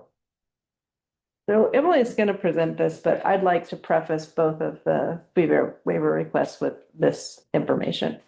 Through the entire process of Emily and I working on fees and bringing stuff to you and having workshops and trying to work with the people that were planning events this spring, not after you guys set up your fee waiver on July 1st, but people that were really setting their stuff up in February and March and April. I had made this statement at one of our council meetings that people that applied prior to your effective date were going to be under the previous, and that is why you have these 2 fee waiver requests. CMBA has turned all of their stuff in well before you guys had done any action on the fees. And so I don't want the perception to be that they're coming in and trying to get away with something and be given some sort of special treatment.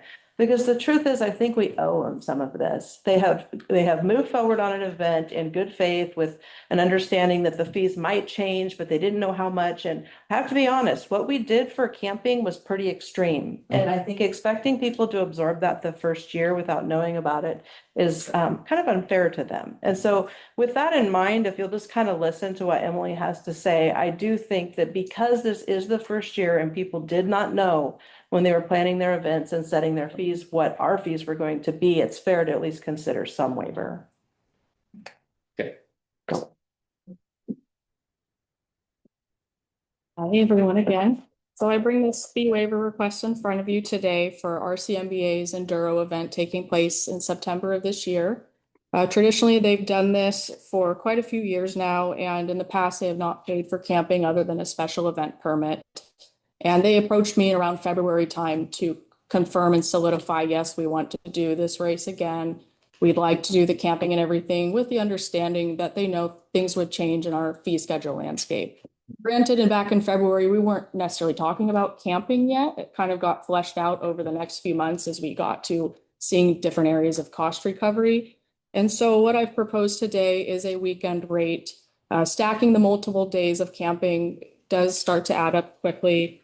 And I think there's been some fine tuning already that's surfaced really quickly with this new fee schedule. And so one area I would like to look at is perhaps a group rate for camping. For this event also, they do host their annual awards picnic and they're paying full price over at Perigo Park, which is a little over $600 for that night to be able to have the stage and do everything they need to do there. But they've been a great partner. They expressed their interest early and willingness to work with us. So I do propose that we look at a discount with council's consideration at this event. Thank you. Questions? We have questions. So I'm looking at this, quote. So the $980, that's just for the camping? That's just for the camping. 3 nights. 3 nights, and then one day would be set up of putting items out on the Taylorway. And they actually do have camping on Sunday night? Because I thought it was just Friday and Saturday. I think it was 3 full days of camping from what I understood. Usually Friday, Saturday. Thursday, Friday. That's the way it was proposed in the application.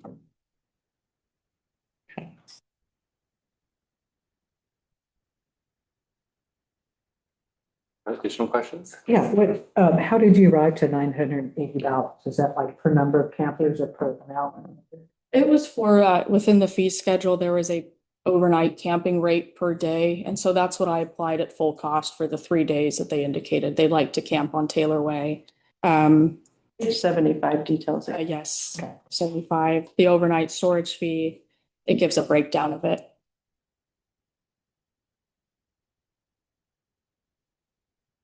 You know, something I noticed on both of the, and this is just a comment, you don't have to hang on that, but something I noticed in both of the letters from the organizations is they're asking for a fee waiver and noting that they're nonprofits, and yet they've already received a reduced fee because they're nonprofit. So I kind of felt like it's asking again when it's already been given a little bit. That's not on you. You didn't write the letters, but it's just something that I noticed. I had an idea on this. And maybe this is actually going to be more for the, for Tim when he comes up, I assume he will. Yeah. I'm not saying you go, but I'll wait for him. Do we have any additional questions for Emily before we? And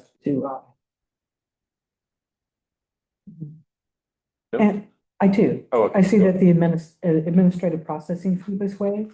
They submitted it in June, and so that was one of the things with Jenny's permission. They had paid the special event fee though for the Okay. application itself. And how much was that's waived? Say I that. think it's 75. Remember, sorry. Okay. It's, A copy of the special event application they turned into on the 26th is in the back, sorry, the packet. about how much is the discount for being a nonprofit? Stuff like that? It's for the full day, it's a $25 off, just the entire per location. And for hourly, it'd be $5 an hour for those runs. Total of so it's 3 nights, so it's a total of $75. 75 in total.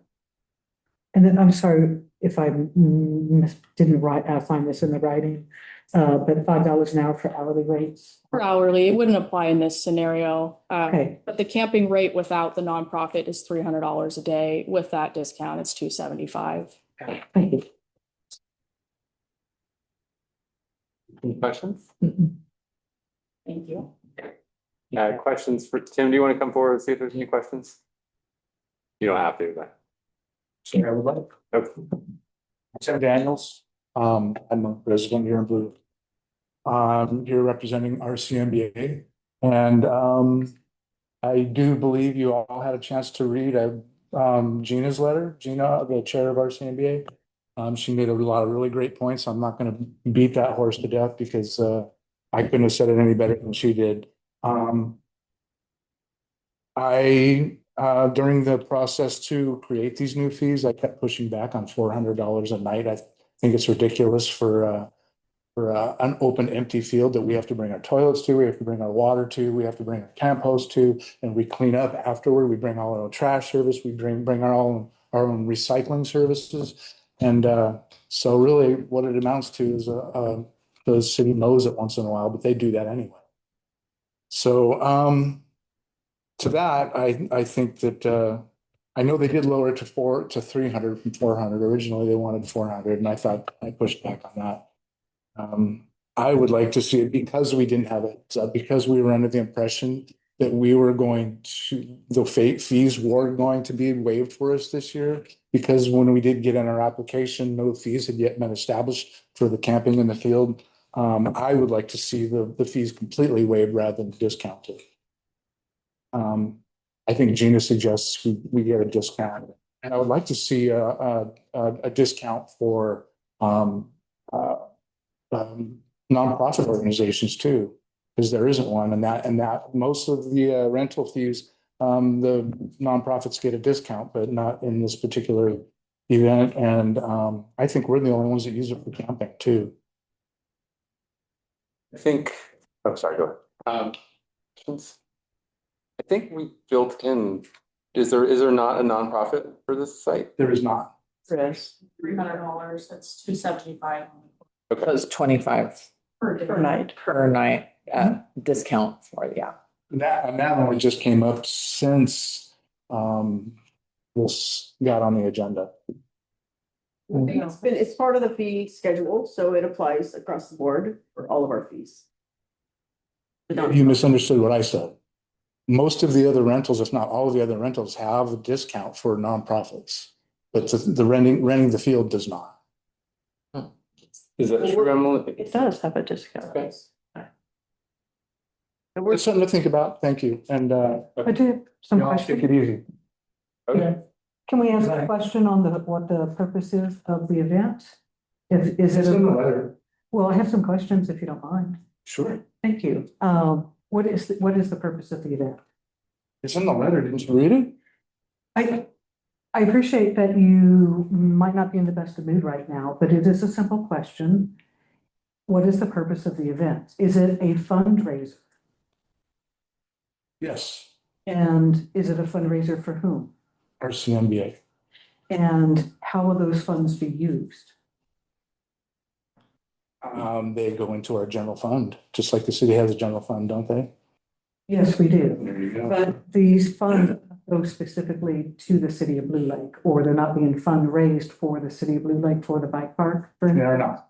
Okay. This is something we've been doing since the bike park was, what the first one was in 2015. And how much was raised in the past? $200, $2,000? You can't venture a guess? I won't. Because I don't know, I wouldn't be close. Okay. Any additional questions? And No, sorry. yeah, just wondering, I think I got that already. So we don't have any specific designation that those funds would be used for City of Blue They Lake? go back into the community. We have no paid employees.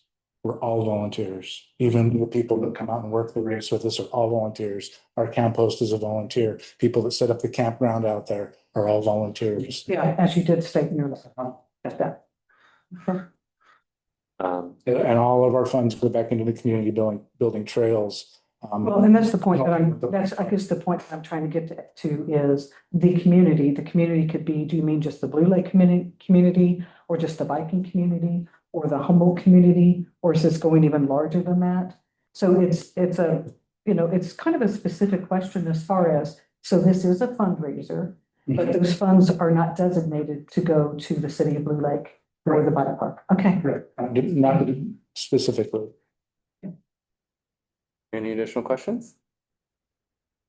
The ask is to waive $1,200 of the fee. Just curious how we came up with 400 out of for what would have been 980. You've been positive really fast. Any more questions for Tim? Yeah, I don't know who made the proposal, so. Emily, do you want to come forward? This puts me in an interesting position, but generally, Jenny and I talked about a weekend rate. If someone's going to rent the space multiple days on end, what did we kind of think would be fair, regardless of whatever group it is? Granted, if this is the first group that kind of utilizes the location as it's stated in our fee schedule, what might be a weekend rate we could employ for that type of scenario? So you felt like going from 980 to the 580 was kind of taking into account a weekend rate kind of a scenario. Doing the math of stacking the 275 up upon, it does start to add up quickly. So we tried to think what would be ballpark a range that we could throw to council. Granted, I don't want to put myself in a sticky situation here. It's just a number that we had talked about and. Well, we did research. I mean, we checked to see what State Parks does for their group campgrounds, and I called and talked to some people down there to see how they deal with it. And based on, all the factors and discussing where we're at this summer and the fact that the fees are new and we're trying to figure out how to implement them, this seemed fair to us. Yeah, go ahead. What was the submission of the application for use of the area was already done prior to us agreeing to the fee structure and adopting that. Is that correct? At that time, the fee was $0. Right. And so that seems to be part of this. I mean, I think it should be considered. Absolutely. No, I appreciate that. Yeah, I do. And so if it was going to be 0 versus now it's $580. Yeah. I believe that, I believe Jill was here when we started working on this, wasn't she? Yeah. And I believe she made everyone aware that we were, looking at expanding the price of these things. And I think they were aware that it may raise beyond what their expectations were. So I think they were aware of that, just so you're. I cannot imagine anybody who thought it was going to cost $1,000 to camp 3 nights in the field on Taylor Way. That doesn't seem likely to me. But 200 people, so it's not just like family. And it's a fundraiser, but not for the city of Blue Lake, not for our bike park. It's 200 people and fundraisers for other things. I mean. Right, but I mean, if you look at a fundraiser and if you're not even able to answer even in ballpark how much that they are raising, I think it's pretty unfair to characterize it as just a field because we have to insure just that field, whether we use it or not. We have to have some level of insurance on that field, whether we use it or not. We have to take care and maintain whether we use it or not. And we also have to pay the staff and their benefits, whether we use it or not. So, you know, to kind of minimize what is both an asset and an expense to the city as being just a field, I think it's really kind of mischaracterizing. I want to support the city manager in that, I do recall your statement as far as like, get them in now before the rates change. And I don't want to leave you hanging on that. On the other hand, and this is a suggestion that I had hoped to make, with whomever the RCMBA representative was, but I see right here, we have contributions solicited, and that's on the event information. With 200 people, and this is something that, RCMBA and the representative Justin Wheeler in the past has promoted ad nauseum about how these guys come in, they've got $100,000 vans, they've got $10,000 bikes, and they're going to spend the money. And it seems to me we could actually make it a win-win for both and have that campground host solicit for donations for camping and do a 50-50 split. And I think that could actually raise more funds for RCMBA and also meet the city's needs. And So unfortunately, just instead of charging them any rent? we could see how it goes, or in lieu of that $400, since that's the ask. But I'm trying to find a solution that, you know, that the city saying no to the fee or waiving fees isn't the first position that we go to. And it's a little hard to justify when it is a fundraiser, not for us, and they're unable to provide any accountability and basically leave in the middle of the presentation. That's not really a great look. Well, I think Jana would have been perfectly capable of answering your questions. Maybe she might be the better person in the future. And I would like to clarify that my comment about the field is in conjunction with the other research that we did into other places that cost this much. What amenities are there? I mean, these are full-blown campgrounds with bathrooms and water and, you know, it's not, this is just an open field. It is completely dry camping. And I think you have to take that into account when you value it as a campground compared to other campgrounds of similar price. Can I ask a? Yes, Terry, go ahead. So in here, it says that $580 is separate from the rental that they're doing for the park, which is $625. And if they put their application in ahead of when we made these fees, they still would have been paying a fee for the park. They would have. I think it was less, but I think, I mean, I'll be honest, my understanding of some of the problem is that they set this event up. They set up registration for it. It was based on what they thought the fees were going to be. They've now got everybody registered and now they've got this additional amount and they're trying to figure out how to try to collect it from people that have already registered, and they don't want people out at the campground trying to collect cash. And so, yeah, it's right. I only support it because this is a transition year in my estimation. It's been difficult to get from when I got here in January to when you guys finally adopted the fees. It pushed way out into the season and a lot of people were having to try to make decisions in a vacuum of knowing what you would settle on. Well, I appreciate that idea, but I also feel like everybody's in the same boat. So if we say, oh, well, they didn't know when they were planning their deal, then we have to say yes to everybody who comes in here and tells us they want us to waive or reduce their fees. Yeah, or they're just not coming. I mean, we have that going on too. How many events occur in Blue Lake? On large scale, you know, I think it seems to be, like, I think of my special event, there's like maybe 10 a year.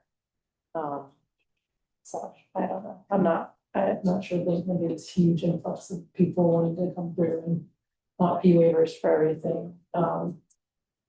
I don't know, it doesn't seem like, I didn't know there's events going on, unless there's something happening here, but I don't get the impression that there's like 20 events going on. We have 20 different organizations coming in asking for fee waivers. Well, it seems like if someone had their application in, the price shouldn't necessarily change in the middle of what they're doing. And this is a transition year. Because I remember them saying RCMBA already had their stuff in. And so I would assume that Well, no, the fee schedule out there too, people can hopefully budget accordingly. Right. Any other questions, comments, or concerns before I open up to the public? Public, do you wish to comment on this item? I support staff recommendation in this one for the reasons given. I think that totally makes sense for the transition year. They're receiving some money. I would be remiss if I didn't make a comment. If you're someone coming and presenting to this group or any group, it's best not to be aggressive and storm out of the room halfway through the process. That's not the way to work with people. And I've seen that happen before with total disastrous things where they have to end up having to pay the full amount just because of some maneuver of that nature. But you're being more than fair as far as I'm concerned. And I think you're justified. I'm not worried about a whole bunch of other people coming in. I don't think you're going to have staff recommendations or two main staff people recommending something of this nature. And so I concur. Further comment? Yes. Sorry, Adeline, I'll get you next. Yeah. Glenn, enjoying events in Blue Lake for 50 years.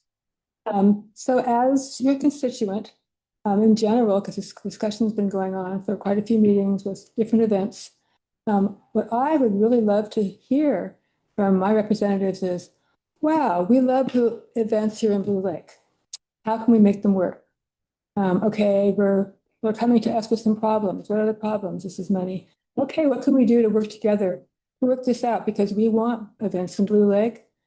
People in Blue Lake enjoy them. It's a good thing for the city, good for our reputation. We get good publicity, all those things. I really like Kat's proposal to state your commitment to that, because having a fund, that kind of thing just tells the public, yes, this is something we want. This is part of Blue Lake. So usually what I'm hearing is a lot of dollars and cents talk and, and micromanaging people's budgets and that kind of thing. It's like, I don't know if that's very helpful.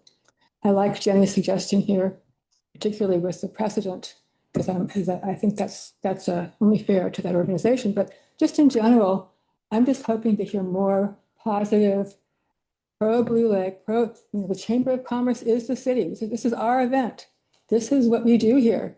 I loved your motion last meeting. Michelle, I should have stood up and supported you. I'm sorry I didn't at the time. My kids have been going to Annie and Mary Day for 50 years too. So I would just like to hear more. I want to work with you. We want this to happen. We're a good place to come, and we want to be a Blue Lake that is celebratory, has fun, and provides fun for the citizens too. So that's just my comment in general for both of these three items related to this. Additional public comment. Adeline, sorry, go ahead. Adeline Jones. I think the Enduro race has been going on about 3 years now. And one thing I've noticed is they're really, really good tenants. That weekend, they come in, they have their event, and they leave. And when you go back, it's immaculate. It's clean. They are great. I agree with Lynn that we want to be open. We want to be collaborative with these groups. They do have budgets, and when they are faced with some new fee, it affects everything. And I'm not going to speak to the next item yet, but I just want to say I totally support the Redwood Coast Mountain Biking Association Enduro race, and I think the fee should be waived as much as possible for this group. Thank you. Thank you. Additional public comment before I go to Zoom? Julie, Christie, go ahead. Sorry, I have to do that sound check again. Just make sure you guys can hear me. Okay. So I've got more of my participation in many realms. And if any of the council would like to reach out for further detail, please feel free to do so that to me. So for the first thing is, when these guys would have done their signups, they should have had a camping fee. That camping fee, just doing the math already, we get charged $165 at Ferndale Fair alone to camp in a cow pasture. The cow shit's included, okay? We clean up, we do all that. No All extra the fee. sponsors are brought in, we get the donations. Everything has to be brought in that way, but just charging them a camping fee prior, even with expecting 400 people, that's like, you could knock that down, or 200 people, 5 at a time, that's like 40 camps maybe. Even charging them $40 just for the camps would have been, you know, a profit at that point. And I think just charging for the camping individually for like the sites would actually be a win-win for everybody. And Fortuna Arena, man, you rent that, that's 700 and something bucks. You bring in all the tractors, the water trucks, you have to do everything. So I don't think it's unfair to be charging for it, but maybe manage it in a way that you're just charging for the camping spaces. And that would actually cover it just fine, I think. And it's, what's $40 to camp there? I'm just saying. Okay, bye. Thank you. Linda, go ahead. Yeah, something that we keep talking about is biking bringing tourism into Blue Lake, and it would be good to get an estimate on some of these events, how much actually goes back to Blue Lake. For instance, you only have a few businesses. What are you profiting on that weekend on top of the city collecting those fees? Because it needs to make sense. And then also offering this to other people. I did not know that you could rent that field. I thought it was only for RCMBA. And if this is something we're going to offer, it should be offered to everyone. And it should be something we're advertising, which I've never seen. So maybe even going forward with this fee schedule, think about fair rules. And if we're going to do it, we're going to offer it to everyone. But I really think you should do a study of what the money actually is incoming, because these organizations that are having things in Blue Lake, they're also getting donations from most of your businesses in Blue Lake. So maybe looking at the overall benefit they get versus the overall benefit we get would be helpful for the future, and also would support their cause of proving maybe that bikes can bring tourism dollars to Blue Lake, because we don't have any way of tracking that. Just a thought. Thank you. Lori Ponte, go ahead. Hi, thank you. So it's really interesting to kind of watch the perspective of where the council is with funds and having set up new fee schedules. And then also listen to the people that have had events here and seeing the increase in costs. I think that it's not a win-win if nobody's looking at both sides of the equation. I think the city's in the financial position that it's been in for a while because maybe things were let pass. I think people, like Lynn said, it's great to have events here. It's good to promote Blue Lake. It's a beautiful place. We've all been here a long time, but it's also struggling. And so I think there needs to be some negotiation so that it's not too painful on either side for this year. Going forward, I think that everything needs to be more black and white in the way of fees. So maybe this is a transition year and people will get somewhat of a discount, but everybody needs to understand the position of the city and the nonprofits that come in. And going forward, maybe it's not going to be as, the waivers may not happen, but maybe this year is when it can. But I don't think there should be an automatic assumption going forward that there will always be waivers. I think the city is in a really tough situation financially, trying to get things to balance out. They don't want to be the bad person or the bad community, but we do have something to offer. And if people want to come here, then we need to be pretty upfront and solid in what it's going to cost. And I don't think that will keep people from coming, but I think it'll be very clear budget-wise going forward for the city. So maybe waivers are something to consider this year for groups that didn't anticipate an increase, but it shouldn't be something that becomes a standard. Thank you. Thank you. Any additional comments? Seeing none, let's bring it back to council. All right, council, further discussion? I'd just like to share that I think that when we went through the fee schedule and raised fees, I feel like we tried really hard to keep things as low as we could, and also to try to be realistic. And so I feel like it's pretty hard to have people continually want to come in and ask for things to be less. I feel like it's okay, transition year, we're all gonna wrap our head around this, and next year, we're not gonna do fee waivers maybe. But, so I think it's potentially appropriate and okay to do it this time, but we're setting ourselves up for a lot of these meetings and a lot of debate and a lot of, the appearance of favoritism, and that's just not good. So and if truly we're keeping our fees as low as we can keep them, then we don't have room to waive fees. If we're really just trying to cover our costs, then this is what it is. And I don't know how many campers they're expecting to stay in that space. I don't know if they have 10 or 20 or 40, but last year I counted over 105 vehicles. On Taylor Way and in that area? On the property, camping, over 105 vehicles, not individuals, so. Okay, so yeah. Pretty massive. 105, okay.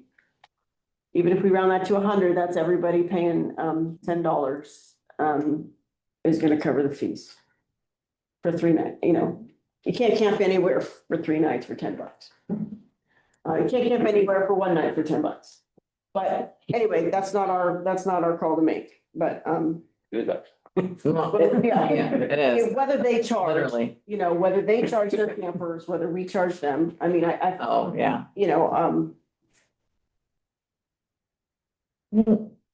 That being said, again, it's another challenging situation. RCMBA has been doing a lot of work for Blue Lake. And they're 100% volunteer nonprofit. They provide their own infrastructure with the toilet, showers, water, trash, camp host, and they leave the site in excellent condition, and the site is a field. And so yes, to Linda Cooley's recommendation that a study be done, the event does bring hundreds of people into Blue Lake annually. And how do we capture those dollars? How do we measure that? So we need to figure that out. But I for one would like to move forward with recommending that the council authorize a $400 discount on facility rental fees for Taylor Way usage for the Mad River Enduro event. Is that a motion? That was a motion. Okay, motion made by Louis. Do we have a second on that? I'll jump in, I'll second it. Only on the basis that this is a statement made by our general manager. And I'm gonna stick by your statement. All right, we have a second by Napier. All right, any further discussion? I think the 980 is perfectly reasonable. I think they have the capacity to raise those funds. I don't think it would be difficult. There's been a lot of costs associated with all these bike park things, and I continue to see how much value volunteers bring to offset the costs and fees to the city. And we have a motion and a second. All those in favor, any further discussion? All those in favor say aye. Aye. Aye. Aye. Opposed? I'm gonna people voting there. I don't know.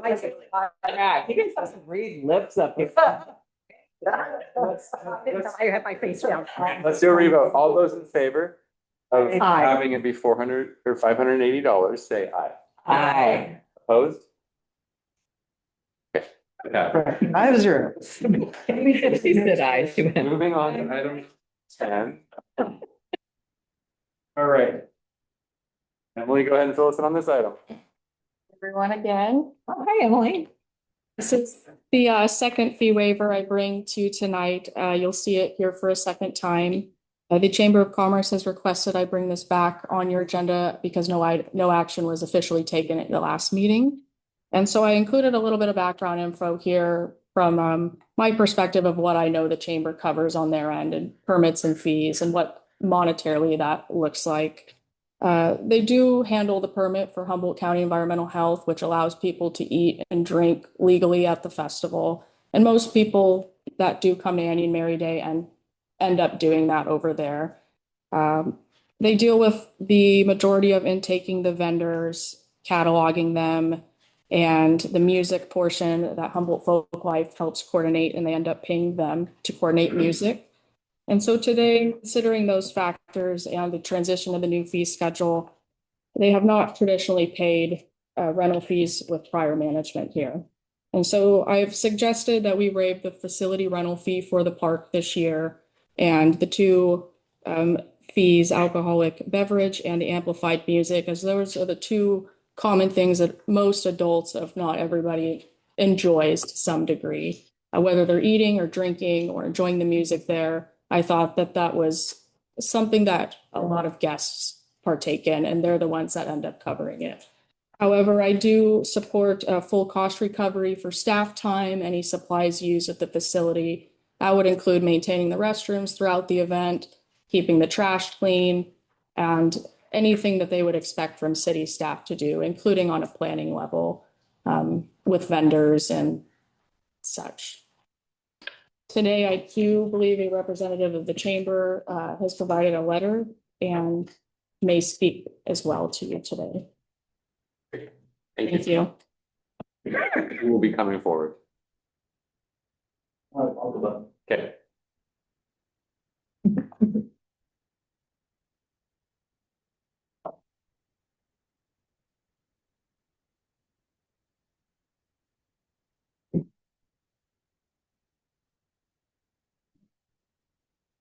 Wait.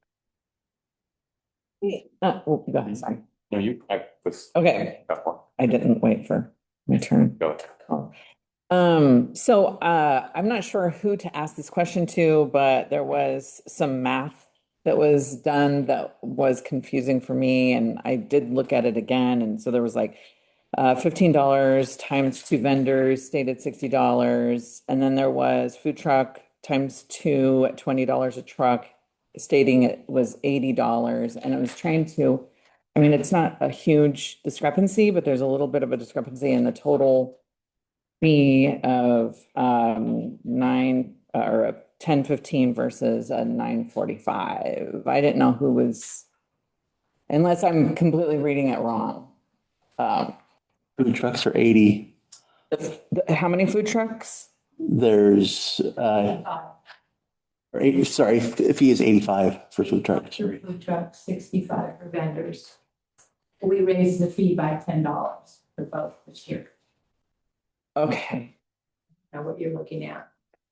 Okay, I don't have the packet with all the maths, but I think you're talking about our fees there. you see what I'm saying? Yeah, so it came in and I'll.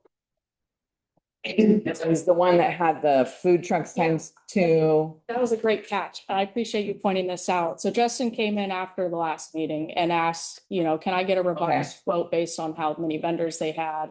That must have been a mathematical typo on my end. Okay. Those small reductions, but It's not relevant maybe to this whole issue, but it was just a question about the numbers. they had originally started at 4 concession tent vendors, which would have been $15 a piece. They reduced that to 2 based on their expectation for the actual event. Okay. And then the food trucks, originally they had 4 food trucks and they reduced that now to 2. Okay. Hence those 2 mathematical. Gotcha. slip Well, up. that would be like the, Catching that. no, it's, yeah, no. And I'll say here, yeah.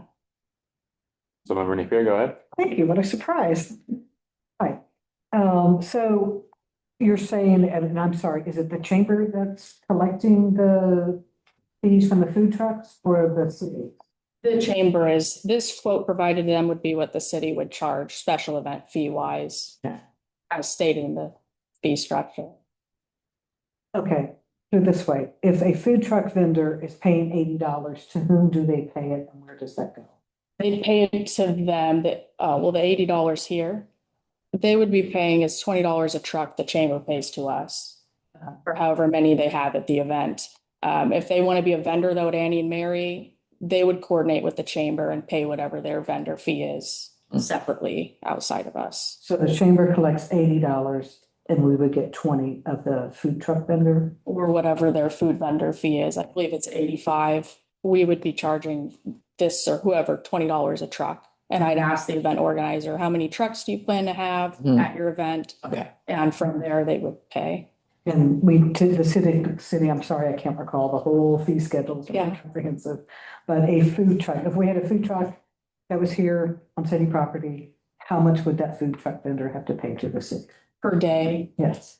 No special event? $20 a day if there's no special event going on. Okay. If it is a special event, I believe that we hosted, it'd be 75. They would pay it to us. Since this is technically them organizing it, it's quoted as a separate organization in here. So if we didn't waive this, we would make $20 essentially, is what I'm understanding. So you'd make it for $20 a truck, the two being the estimate. And when you have a whole group and there's craft vendors, whether there's 5 craft vendors or 100 craft vendors, you still charge a flat rate. Yes. Correct. Yes. And that is $20. Is that right? Yes, for each event, not $20 per vendor. Right. And the idea being that the event organizer is making sure that all of the craft vendors have all the required licenses and whatnot. And so they do the work, so you don't have to, and then you just charge a flat rate. Yes, and we did include a penalty fee in the event that they didn't get their ducks in a row and we had to do the backtracking, that would apply. No questions? So the math looks like originally it would be 10-15, and you're asking to waive 675, so the total fee would be $340. With the small math error here, it looks like it's $70 quoted over with those trucks. Do a quick calculation. Oh, it would be 705.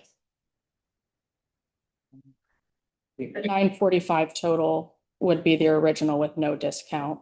I would propose you guys waive facility rental fees. Granted, they would be taking care of the bathroom and the trash. If they were to expect our staff to do any portion of that or supply the trash bag liners, then we would start to charge for that, just cost recovery. Were you also asking to waive the amplified music fee and the alcoholic beverage? Those are two suggestions I also threw, as most people do drink. RCMBA is going to be having the beer tent in the park this year, hosting on that side, and the music fee as well.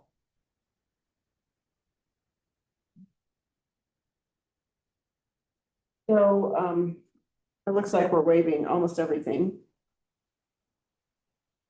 What are we charging for at the end?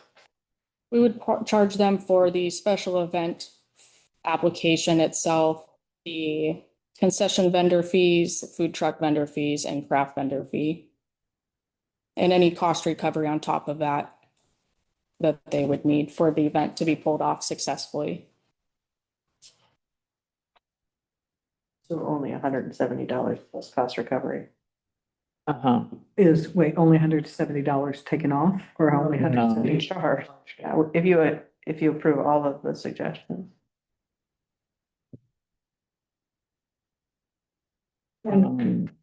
So, like if Blue Lake Volunteer Fire Department, that was one of the organizations up there, do they have to pay for a booth or a setup or anything? In years past, no. Don't pay. In years past, no, they have not under the prior manager.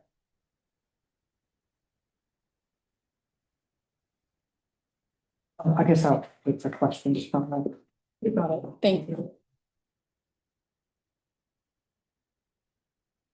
So Emily, I just want to, just one more time. What would be the total cost if we did not waive anything with all of the math adjustments?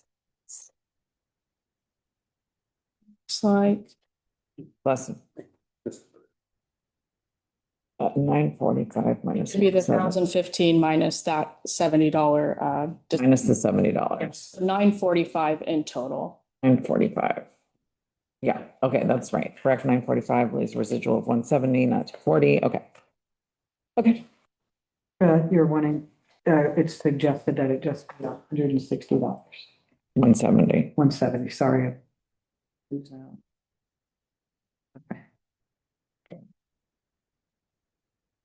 Okay, thank you.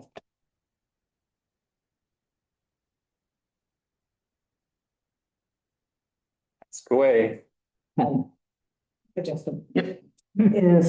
Is this a fundraiser or just a social event or? This is a event for the public. We very seldom even come close to coming in the black. For instance, let's say you guys do waive this. Say you waive this entire fee. We're still about $400 in the black or in the red. If you were to waive this, we would barely be in the black as of where we stand right now. So I just want to be clear, this really isn't a fundraiser. No. And I'm sorry, I've been meaning to do this. I know that we all love these events and we want to work with you guys and the other organizers. And I've talked with Lynn before, and you know, if it seems joyless up here, sometimes it is. But hands down, Annie and Mary Day, you know, that is Blue Lake. So it's really. I rode my horses as a child. Mhm. I rode my four-wheelers as a child. Drove tractors. Mhm. Drove heavy equipment. Drove a semi-truck in there once as a child. Mhm. I have been in Annie Mary Day since I was in diapers. Do you guys, I'm sorry, I should acknowledge that. That sounds fun. And do you guys do any solicitations while you're there? Any kind of like for donations for? This is the first year we've ever done that I am aware of. Oh, I mean, I'm sorry, do you plan to do that during the event with like, you know, work the crowd a little bit? Or? So there usually is the passing the violin case, Mhm. but that usually goes towards the musicians. Yeah, and by the way, thank you for hiring live musicians. Wouldn't dream of anything less. I wouldn't wish pre-recorded music on anyone. So in the past, the chamber always had a raffle. Are you guys gonna do that this year? We are not. We've working on plans to do so. We're fully planning on having one next year. The idea that we came up with was too late to put out by the time we already had vendors pay by the time we came up with an idea, but we will be next year.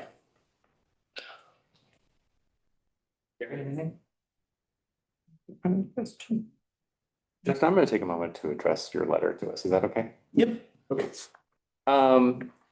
So originally Blue Lake Happenings was part of the city. Correct. You know, and the council did pay money to retain that intellectual property.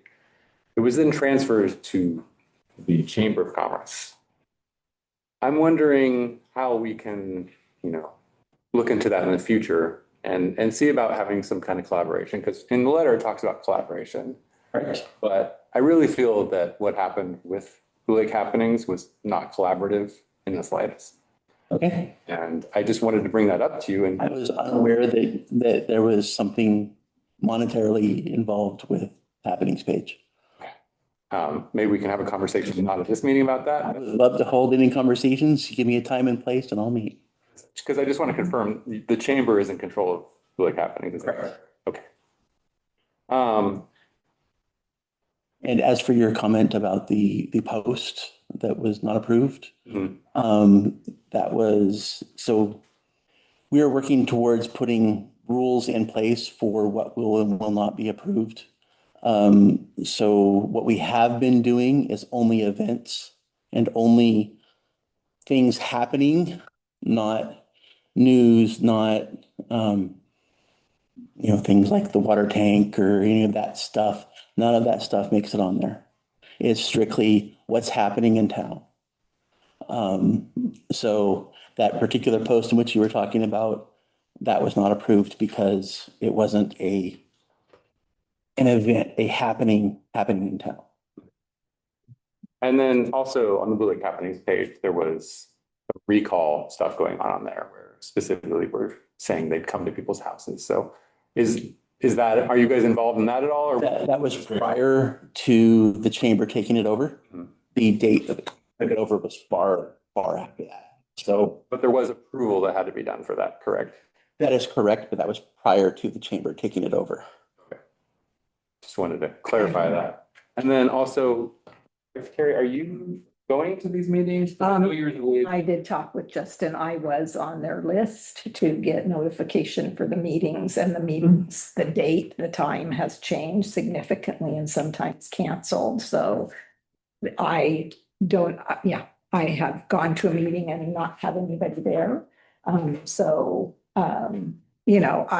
I just asked to be put back on the list. He was sending me that and I was there. I got them regularly and that makes it easier to be able to do, but there's been a pretty big shift in dates and time, especially days of the week and stuff. And one other thing, Justin, I know that there's the Blue Lake Bike Park page, which, did you guys receive that as well? To follow up on that. No control of ours that I'm aware of. Any other questions? Does the public wish to comment on this item?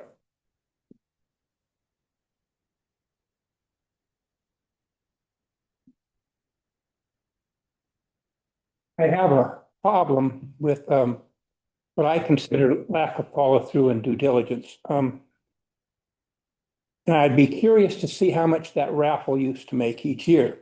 This discussion we had last year, prior to Annie and Mary Day, I remember sitting here and they said, well, we don't have time to get a raffle together. Well, they've had 13 months. Personally, I would be guessing, I myself spent $50 at those raffles, I think consistently. I'm sure there may have been $2,000 coming in to those raffles. And a person like me, if planning in advance, would even consider donating 4 days and nights down in my place down in Mexico worth $1,000. Now, maybe you get $200 for it. That's fine. Just be advertising and entertainment for me to have people fly down there on a beach property. Without having done that due diligence, which I think would provided more than your total amount that you're billing for this thing, I think you'd be quite generous to go ahead and take your amount and cut it in half that you have there. That's what I suggested last time. That's kind of a phasing in kind of thing. I think that would be a good situation to be closer to the amount that you did for the people down at the bike park as far as the ratio going or something like that, or use the same ratio you did on the other one if you feel you had to go that far. But I can't see going down to the point that staff recommended on this one. I think that even though, second bite at the apple, you made no decision last time, but I'm going to hold with my 50% of that still being paid this year as far as the phasing in. Next year, obviously, I think the raffle would cover that amount probably 3 or 4 times over if it's conducted right. And if they start right now, or 3 months in advance. So I find that a little bit disturbing. Further public comment? Julie, go ahead. Hey guys, hope you can still hear me. My comments are going to be kind of similar to the last, where just facilitating camping fees covers everything. So why is RCMBA being given the beer booth? Because if it costs $945, it's only at $5 a drink, 189 drinks. That's like, if you're serving 3 responsibly, I hope they have a key basket there. That's only 63 people. So why isn't the chamber taking advantage of the beer booth? Because that is the moneymaker of Annie and Mary Day. Now, what does the parade cost? That is the heart and soul of Annie and Mary Day. What does that cost? Because obviously the parade should be the priority. Back in the day, I brought this up. I did many years, 6, 8, 10 years, donating my time because the Parks and Rec director was really awesome working with me and I had the time. And I would donate back alone just with pony rides with my lesson kids helping me $1,000 easily. And then Blue Lake Saddle Club got developed. We were able to coordinate and do that. Thank you, Elise, again for the petting zoo idea. I'm not joking about chicken poop bingo, do 50/50s, but why isn't that beer booth paying for this to happen? Why is the chamber the same people that were running the council and whatnot before and not fiscally sound? I just don't understand those things. And why aren't they being inclusive and asking for support and getting donations? And the time you guys needed this last time, I could have already got you the donations to cover all that, like nothing. So we've got to be proactive and work together to make things be longevity and have solutions that are going to get the funds and be thankful for the people that want to step up and help and don't shut people out because of whatever. That's the problem. So thank you guys. I'm sorry to be that way, but enough's enough. Thank you, Julie. Linda, go ahead. I want to reiterate doing some kind of analysis, same as the camping and bike might be a good idea of what money comes into the city, what money stays there, and what goes out. Because again, the city is not the only one doing donations, fees, and that there's a lot of times where we hear, oh, there's an event, the city makes a lot of money. I don't know who's making all this money on all these events. And I've never had one person from the city even come by and say, hey, if you had to estimate how much do you make on all these event weekends, those are conversations you should be having with your businesses.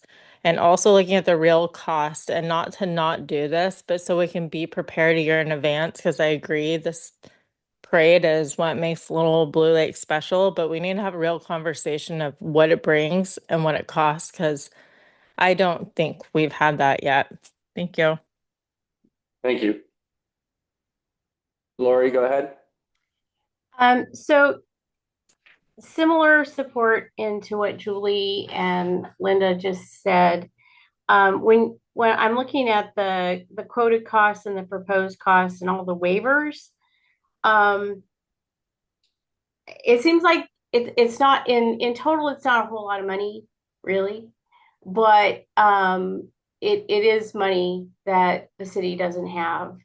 And is there something that shows, how much the chamber actually, what's their budget like? Is their bottom line like? I mean, we're waive everything, yet there's money coming in. Our CMBA is kind of double dipping in a little way because of the alcohol sold. That's waived. It's not a whole lot of money, really. $1,015. And when you haven't had to spend it before, it is a lot of money. But it's not when you're looking at what is probably really being generated. And so I think it would be honest of the chamber to show what they've done in the past when it comes to income coming in and money being spent. I think that would be a fair example to the council of how that money is brought in and where it's being spent.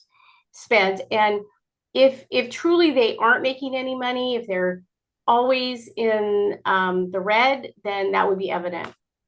But I think, we're partners. We should be partners with the chamber, the city. And I think that if that partnership's going to go work better going forward, there needs to be some honest accounting and sharing of information. And so that the city's not just looking like they're money grubbing and, trying to prevent events. I think events are really important to Blue Lake. They always have been, and they need to be going forward. But it is a partnership. And unfortunately, money is what runs everything, right? So thank you. Thank you. Let's call for public comment before we bring it back to the council. All right, council, further comments, questions, or concerns? Okay, No, go ahead first. You go first. okay. So to Lori's point, just to be clear, it's not 1015, it would be $945. I like Linda's reminder that this is a chamber of commerce, and I do not profess to know anything about chambers of commerce. However, it seems that you would have relationships with all of the businesses within this community. And asking those questions that Linda posed, like what do events, how are you guys doing fiscally? How are you doing responsibly, not responsibly, but how are you doing with your financials and how do events impact your business? And just trying to get a good feel for that. And I would imagine that a Chamber of Commerce would have that relationship and be able to at least get some of that information from them. That being said, moving forward for this fee waiver request, half of that, what the total would be for them is $472.50. I would like to propose that we waive $400, no more than $472.50. That is all I have to say. We have a motion made by Louis. I didn't mean to. Was that a motion? Any conversations? Yes. I think Kat still had some. Yeah. I did a comment, kind of little, Sorry. I'm not making a second though, so I Okay, have so to. do you have a second for that motion? I'd like the discussion to continue. Okay. Sorry. Discussions continue. Do you mind? I did a preemptive. Go ahead. Yeah, and this is kind of similar to what you're saying, and this is from the research that I've been doing already, is that it's really common for nonprofits holding events in municipalities to provide a post-event report. And in this instance, it could tally an estimate of your overall crowd size. It could also, you could require of the other organizations to also provide the reports, so you guys don't have to do everything. But it would be nice to know, how did Blue Lake Fire Department do on this? Did the CERT team get any donations on that? Do they know that they could even be soliciting? Is it allowed? Same with RCMBA, and you gotta hand it to Julie. She's right. That's the little money maker there. And then there's the Blue Lake Museum, obviously the chamber. So getting a post-event report on what monies were taken in and an idea of what they spent in order to get there would be nice to know. And then also, I think it really fits exactly with the purpose of the chamber to poll all of the businesses afterwards on how they did. And, unless, of course, we're not gonna do it with leading questions, Annie Mary was really great for your business, right? But, what increase in sales do you feel were attributed directly to the Annie Mary Day? And what could the city or the chamber do to increase those sales, or et cetera? So kind of fitting with what you said, post-event reporting from all those orgs that are participating in the event, and then chamber going out and asking all the businesses. Is this a recommendation for this, or is this just like a conversation? It'd be a recommendation towards the waiving of fees. I would hope that it's a useful idea that you would want to do anyway. Provide to the city. I would just say that the chamber is in a unique position in this, given this event, where you guys are you're positioned where you can raise funds. The city has no mechanism for that.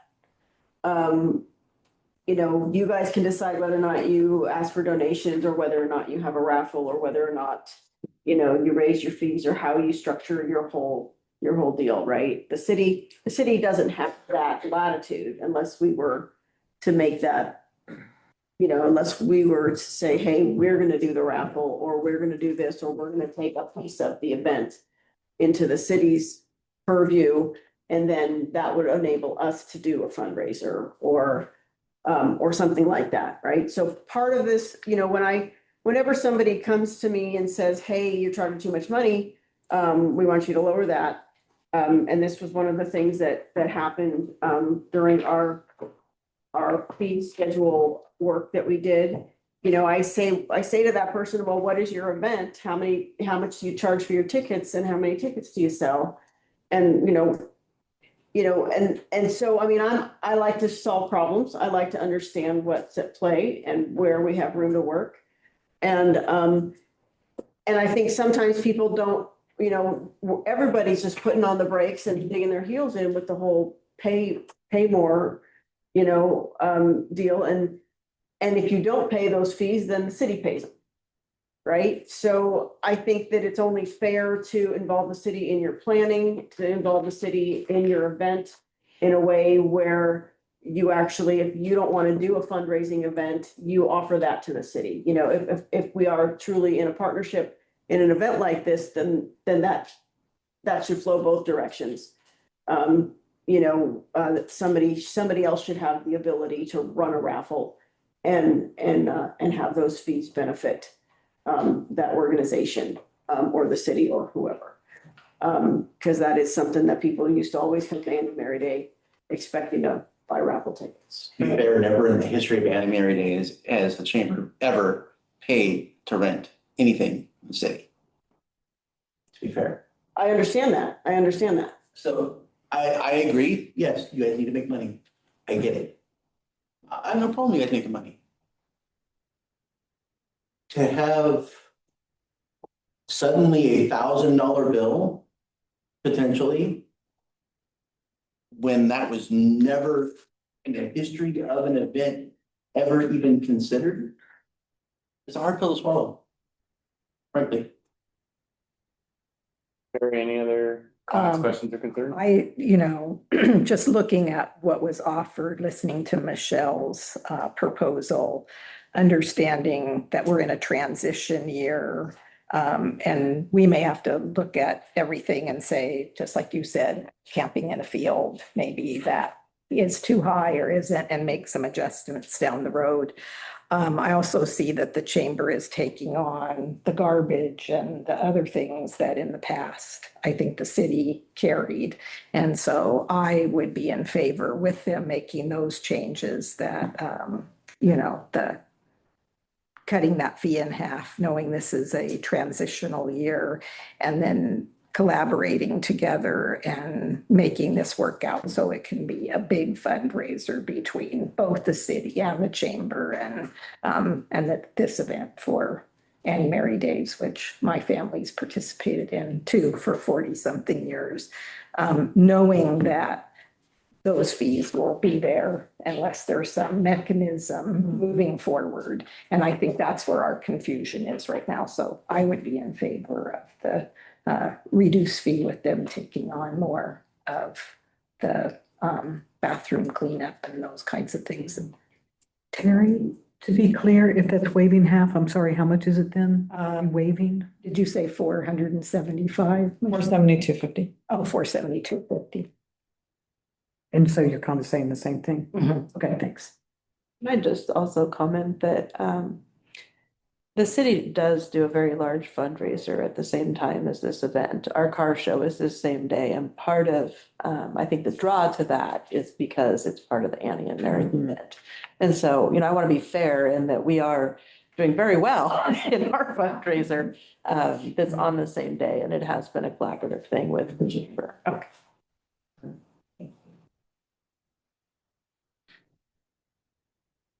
And this is not a fundraiser for the chamber, correct? I know, I keep going back to that. It so squarely lands in one of the clearest of criteria. When I'm in that research that I'm looking at, and then the benefit to the community at large. I mean, right now, I would say waive it all except for staff time. And I didn't think going into this, I didn't think that's what I would say. But no, really, it's been through the research and through what qualifies or not, and the broad benefit directly to this community and our organizations that are also nonprofits that directly benefit this community. So I see that this is one. I think it's unfortunate, and I will say it again, don't give away the beer bigs in the future. If you guys want to make money, that's where it is. And then, true, as Jenny has pointed out, that also goes towards, well, the city has an opportunity. The RCMBA has donated the past couple of years the funds from the beer booth to the city. And it works for us, okay. Never mind. There wasn't Okay. any in the rail trail that did for many years before that, and then before that, was the fire department. Mhm. So, you know, really look at, just an evolution. All right, so you made, are you suggesting they pay $675? What Michelle suggested, the 450.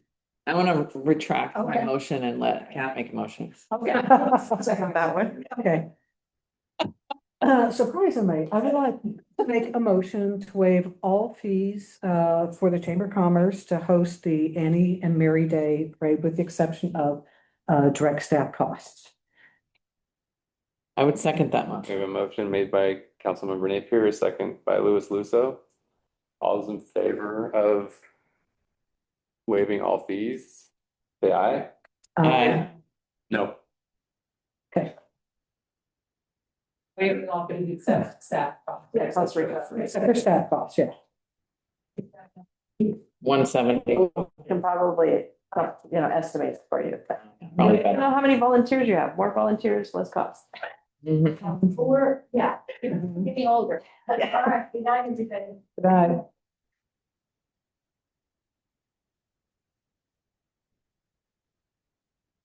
What else can we give away? Good day, Bruce. I'm so proud of you, Kat. Let me, Oh, yeah, this is the one we moved. So We that, actually accidentally We moved. moved it under 11 instead of 12. I mean, But let's do it. yeah, we're on 16, is that right? I'd like to. Yeah. Okay. Let's open up item 16. Bruce and Randy been very patient. Okay. So, I am going to share my screen because I give you a little bit of background. I don't know exactly how much you guys know. When I started this, I didn't know a whole lot about this. And so the background was very helpful to me. I'm sick here in the world is a little stupid. Yeah. Okay, thank you. Finger. Okay, so I'm gonna kind of just give you a little bit of a tour of the different infrastructure that's at the Rancheria that the city provides water and or sewer services to.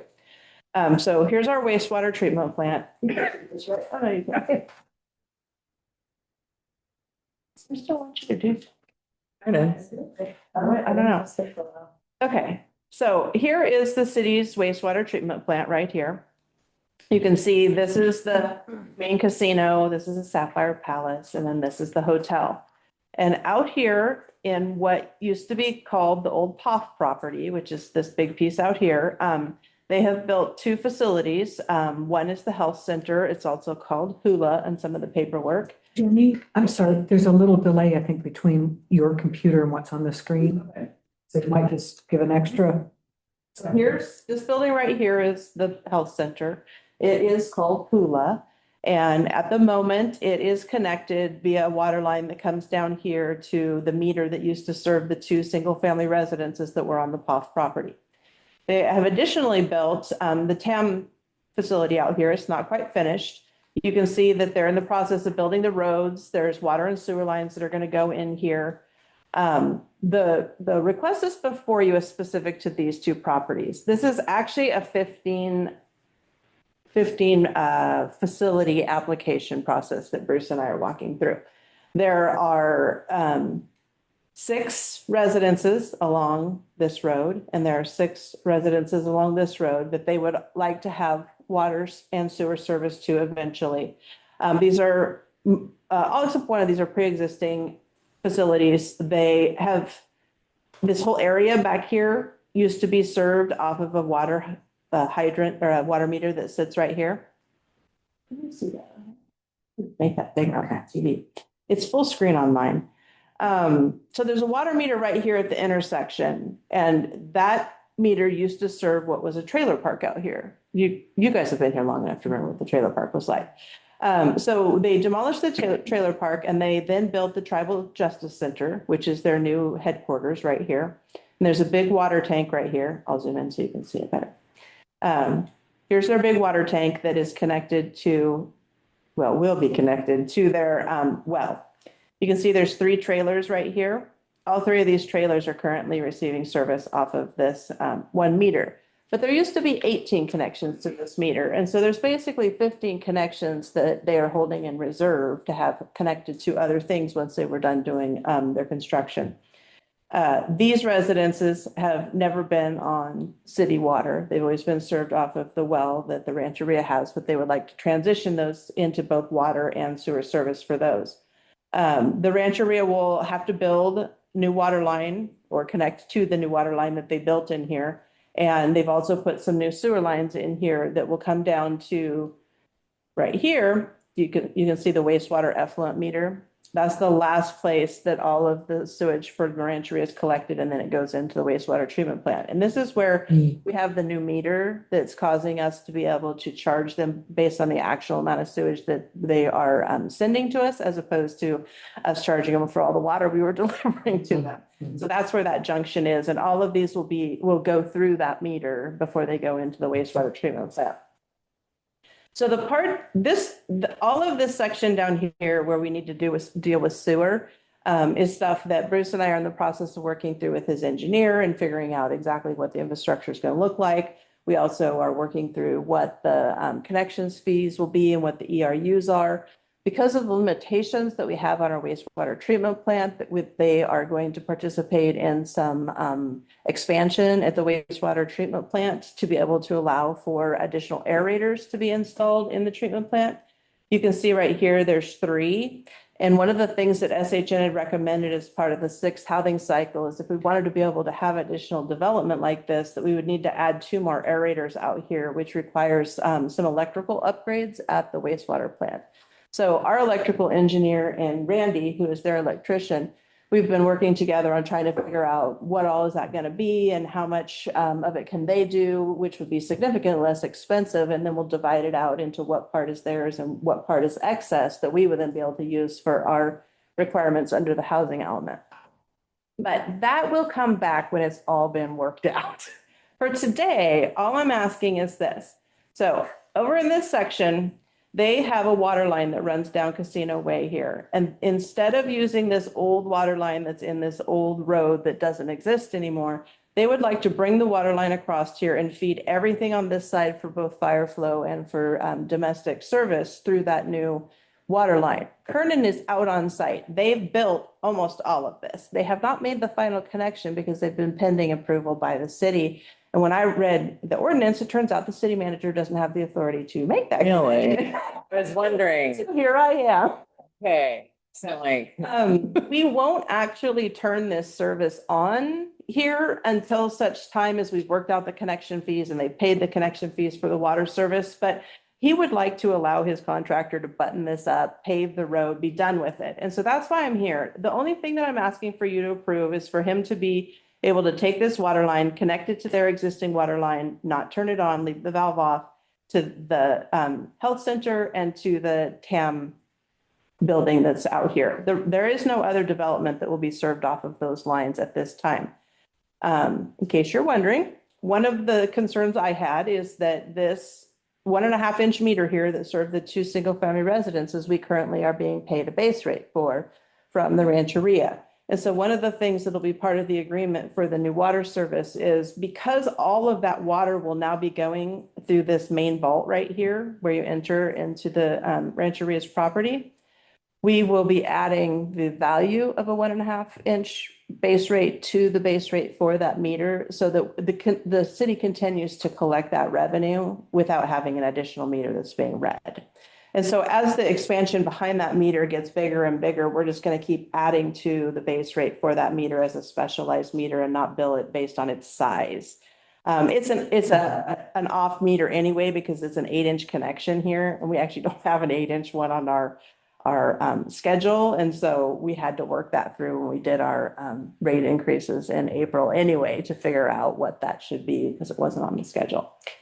So I can show you a lot of stuff, but I will ask if you have questions and I'll focus on answering those.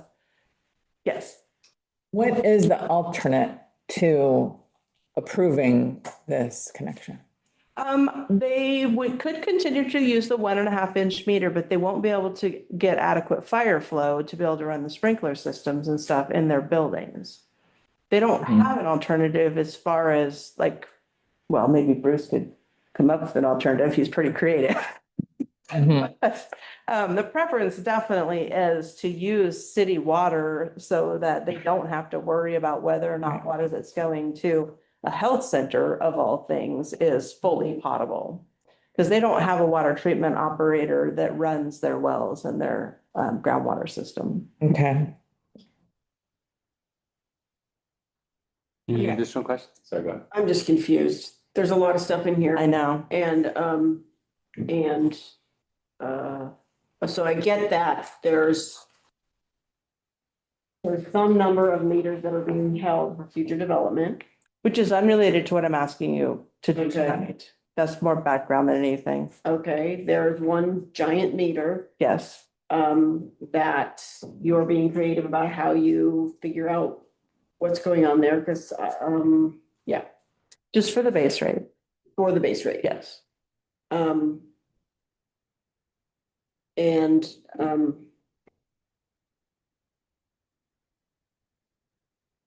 And so what you're really asking us for today is approval to connect through the big meter to this other, to these other facilities, to the line feeding those facilities, and retire the 1.5 inch meter? Yes. And the rates are kind of still in the process of being figured out? The thing that's unknown at the moment is what the connection fees will be. The Rancheria's engineer submitted, maybe it was Friday, a set of calculations on the number of fixtures and the different occupancies. And he went through a number of ways to look at what this facility was likely to need for a water demand. And we have an ordinance that says, this many cubic feet per month is a single family residential equivalent. And so the connection fees are based on the number of equivalent dwelling units that you're connecting. So like if a commercial place was 10, they pay 10 times the connection fee as opposed to just paying one connection fee for the one connection. That's how ours are set up, is that it's a tiered sort of an arrangement. Those calculations are still in the process of being reviewed, and I have not sent them to Mike to look at all yet. And so the only reason I'm bringing this to you tonight is I wasn't comfortable saying, yes, you can connect that water line to that water line without you guys at least being aware of this. There's a lot of more details that'll come back before you in the forms of agreements and stuff. But as long as you're okay with the general concept of us working this out with the Rancheria, I would like to go ahead and give them that authorization on the construction physical side and then deal with the details moving forward. Okay. And you mentioned the effluent meter. Mm-hmm. Can you kind of flesh that out a little bit? Because I know for residential folks, we pay a proportionate rate for sewer as we do for water. So we're paying. That's right. Exactly how it works. So for sewer, the charge is an amount per single family residence. It doesn't vary from month to month with how much water you use. Only the water charge varies with consumption. The only people that are charged based on the quantity of water they use are commercial accounts. Okay. And then each one of those has a BOD factor and a whole bunch of stuff that goes into how the per month charge is calculated for them. So it's not a base rate, it's a usage rate. For commercial, yes. This seems pretty straightforward. Thank you. I'm glad you see it that way. No, I mean, quite complicated. Honestly, well, I don't want to minimize all of the work. I just wanted to, I'm like, well, of course. I mean, it seemed to me, but when you explained that because of an ordinance, you don't have the authority to, but I mean, it's interesting and I'm happy that you brought it forward. Of course, it's important. But it'll come back because the way that the water and sewer services for the Rancheria are set up is they're in an MOU. And so there will need to be an amendment to the MOU that explains, here's how the sewer is going to work and here's who's going to pay for what. And all this will get laid out in a lot of detail eventually. Okay. Did we have the folks that are here from the Rancheria come up and introduce yourself? I'm Bruce Ryan. I'm the construction manager for the tribe. Randy's not just the electrician, he's also the AHJ. He's the authority having jurisdiction for the tribe's construction. That was a good job. I mean, it's both simple and complicated.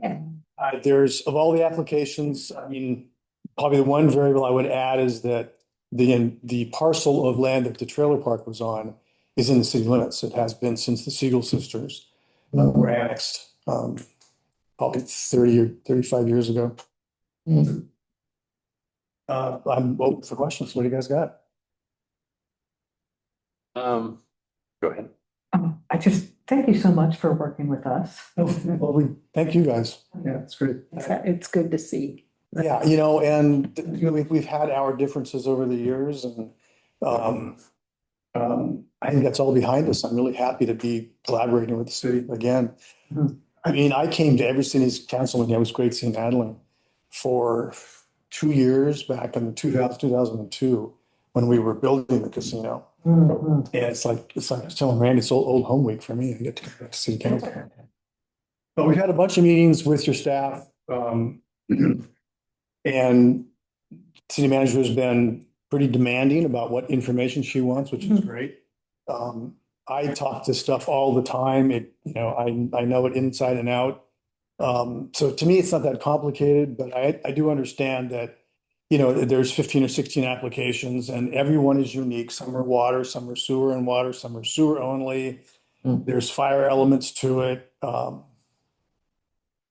This, the city manager is making it simple by talking about this, the two commercial requests that we're making right now. I put in 14 applications in August, and of those, 7 of them are in the city limits. The Tribal Justice Center, which is also the tribal office, and 6 residences. The 725 residences, Rancheria Road residences 1 through 6 are all in the city limits.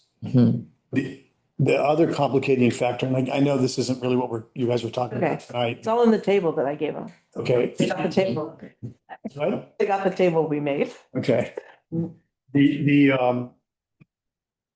Another complicating factor is that the 695 Rancheria Road residences 1 through 6 are on original trust land for the reservation, but those 12 residences and the tribal office are the infrastructure that we've already put in now is all 13 of those addresses.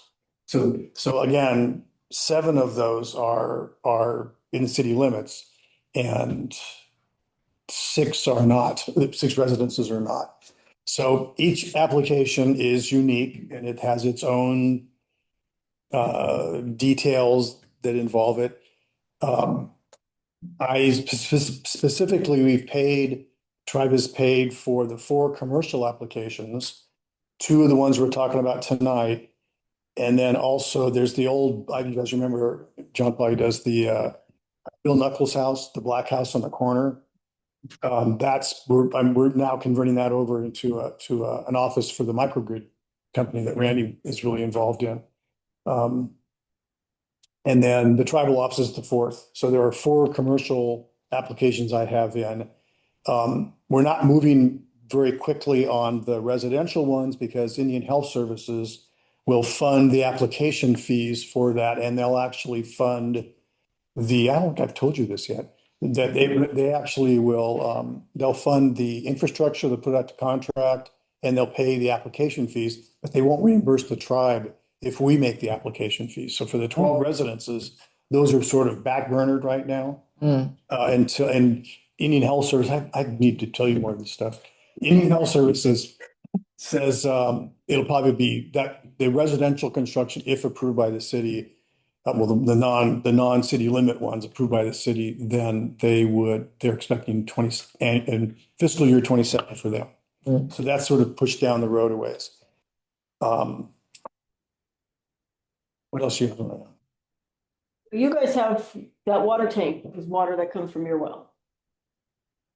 It's not full. Right now, the water tank is not being used, but it is fed off of the well. We just got it valved off right now because we don't use enough water there. We don't want it to start, excuse me, growing algae in that. So that has never had water in it yet.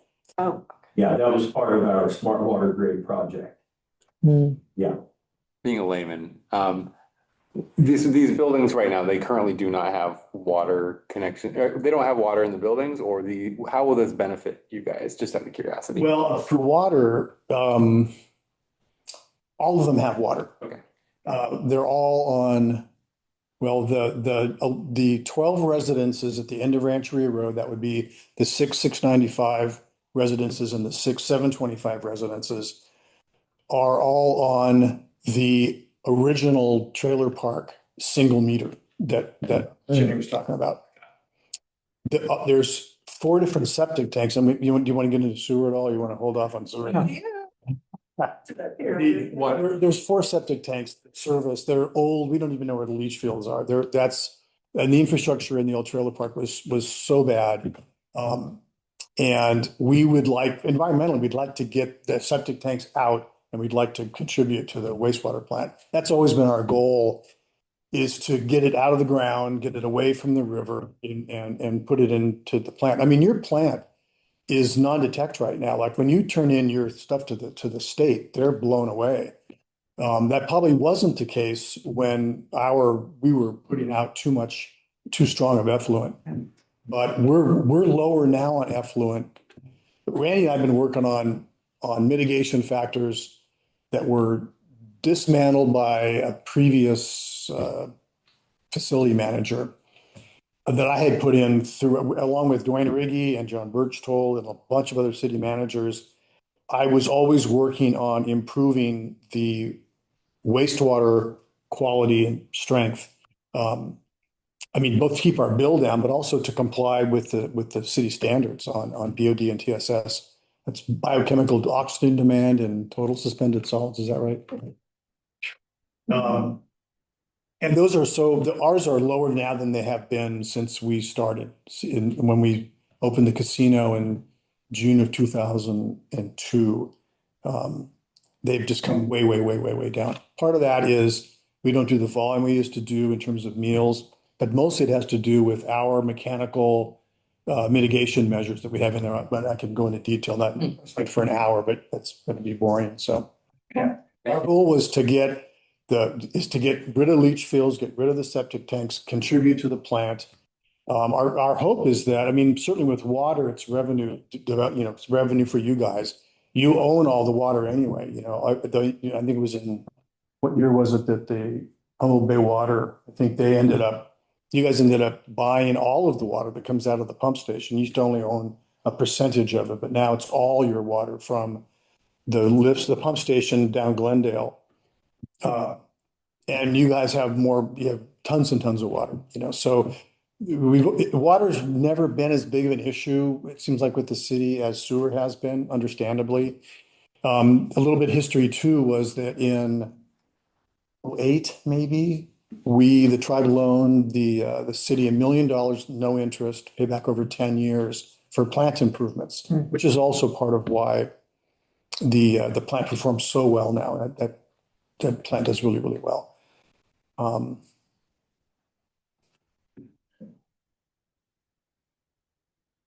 So, and I will point out that we could not have built the hotel had you guys not increased your capacity. I think, you can correct me if I'm wrong, I think that every single wastewater plant has a rated capacity with the state. And I think when you're projected to hit 80%, I think you have like 90 days to submit a capacity increase plan. Or a moratorium. Or a moratorium, yeah. And our hotel pushed you guys past that. And so would have pushed you past that. And so that was why we funded the plant improvements back then. So not purely benign by us. We wanted our hotel. To get the hotel, we had to have, we had to spend money to improve the plant. Happy to do it, but it worked out for both, I think, really, really well. And that's what we like to do moving forward. We like to continue that kind of relationship. We really appreciate access to city municipal utilities. I don't know of any other tribe that actually has access and it utilizes a wastewater treatment plant. Most historically in California, most Indian rancherias and reservations are fairly remote and they're not in proximity to a wastewater plant. And so this was kind of unique. I don't know anyone, and I've looked at probably everyone in California. I don't think any of the other ones have, they all have their own private plants. And we've thought about that, of doing our own private plant. That may be happening down the road, we'll see. But for now, we'd like to get, in fact, when we do infrastructure, we do actually think about the fact that eventually, as we do infrastructure, to think about the fact that eventually we might do our own plant. So we're not precluding that when we put pipes in the ground, or we'll add an extra pipe, just, you know, for possibilities down the road. So. Thank you. Yeah, I could go on forever, you guys. I've been talking sewer and water with the city of Blue Lake for 25 years. Any other questions? No. Public wish to comment on this item? Well, I do, I strongly support partnership that we have. And I'm not going to speak for the council, but when he said we had issues, I never had any issues with what you guys are doing. And I don't know whether anybody up here did. There were others in the town who did have issues, and that was a most unfortunate history that I think we're past at this time. Forward in the partnership, I mean, it's a natural thing. So, thank you. All right. Further public comment? Go ahead.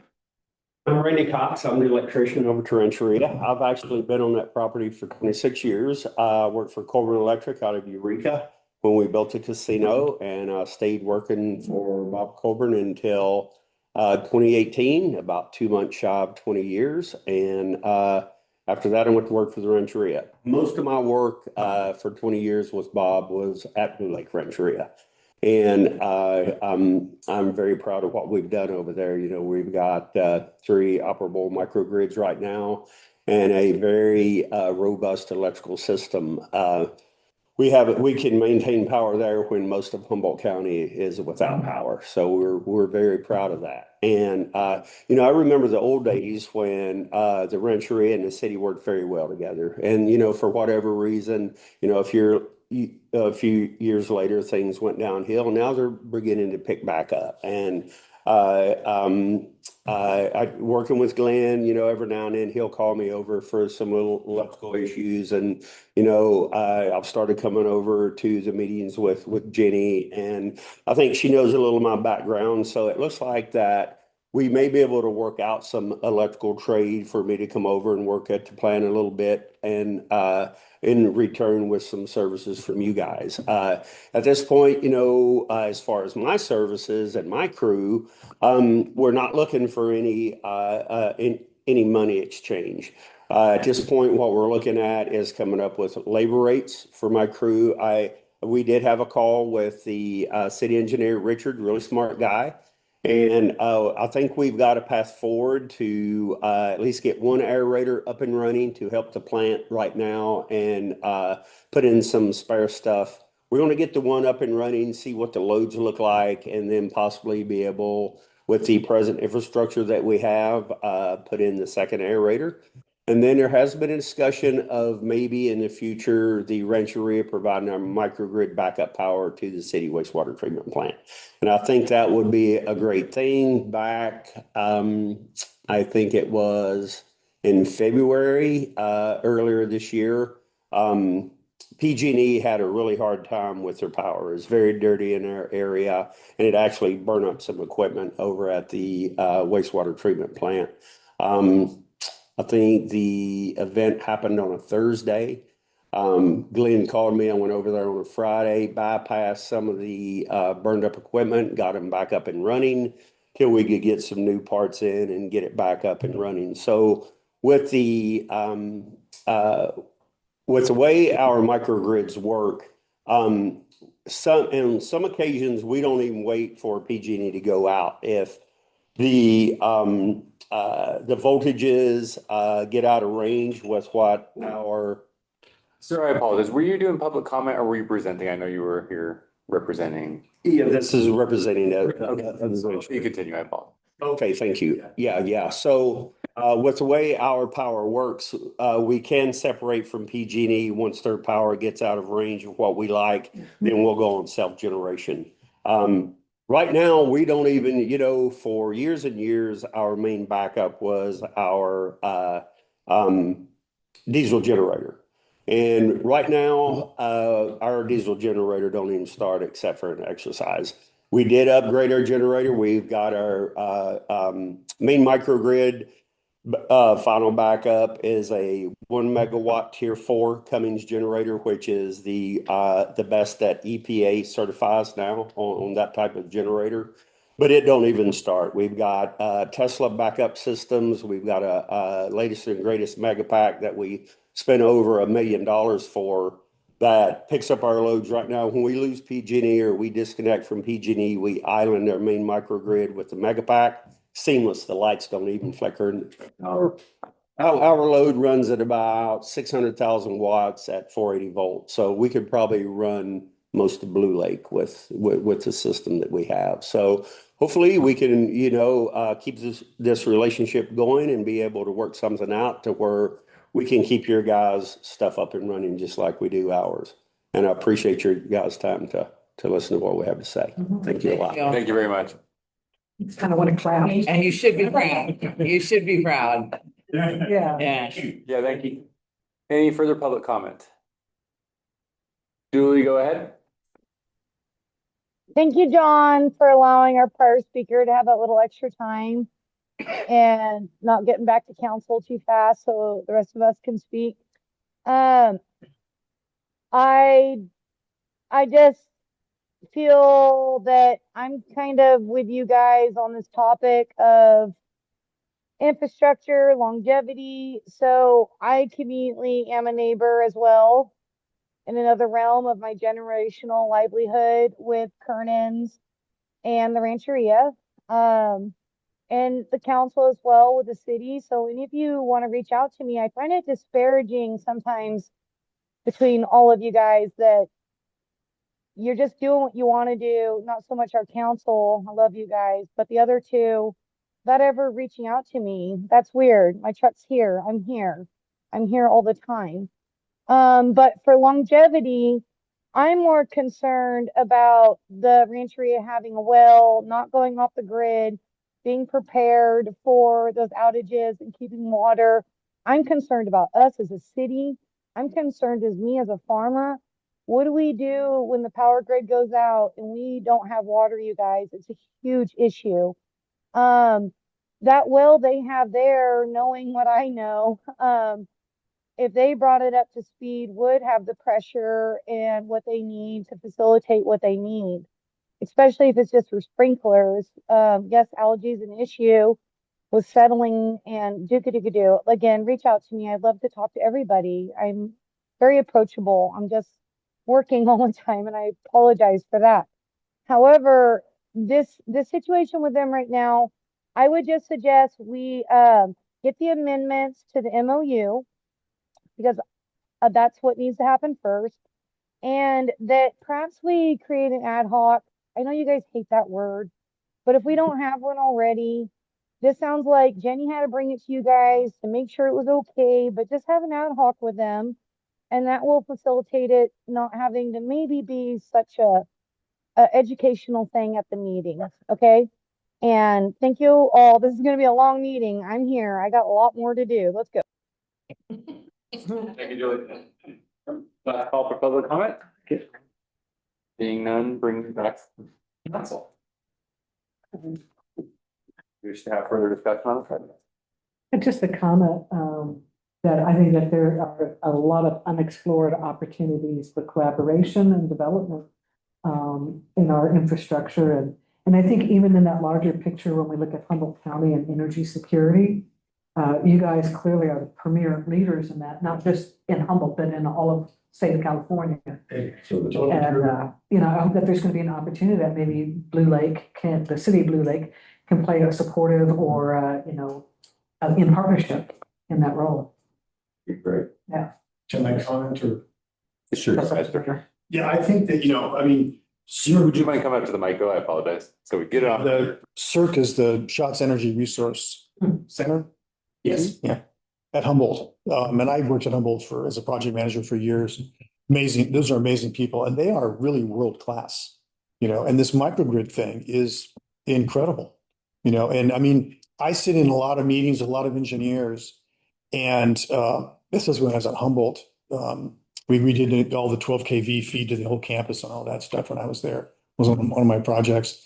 And when the electrical engineers would call and talk to the contractors, and CERC was always on those phone calls, all the engineers, when the business was done after an hour or two, all the engineers would like from San Jose, from Portland, wherever they were from, wanted to pick the brains of the CERC guys about microgrids.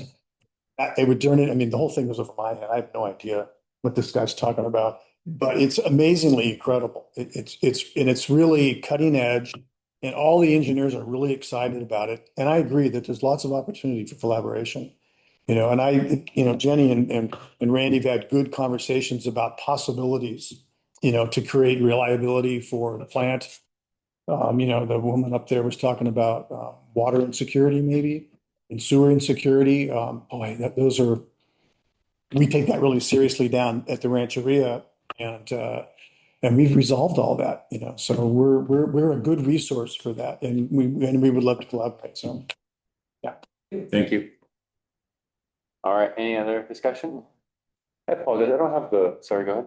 I just wanted to say, I think Elise is the liaison for the Blue Lake Rancheria, and if there were, needs or opportunities to increase that collaboration, then should we already have half of an ad hoc?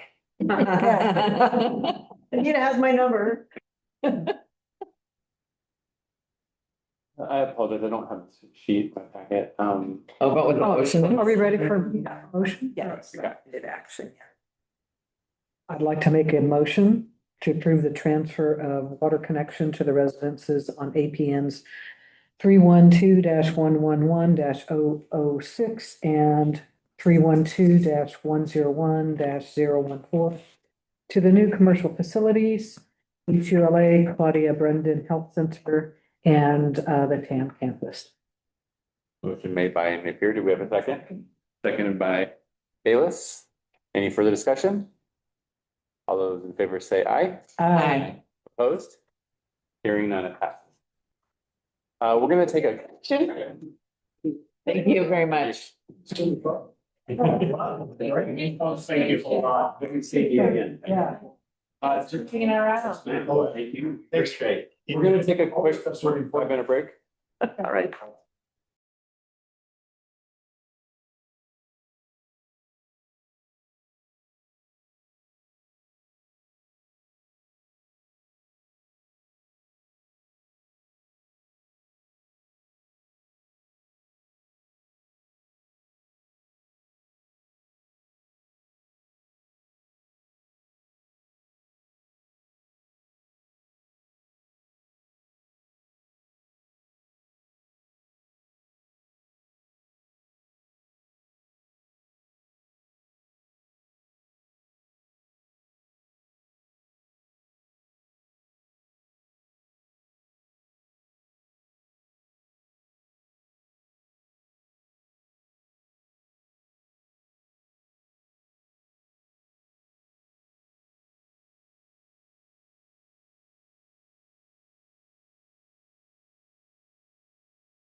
It's a separate Are draft, or is we- it true? Yeah.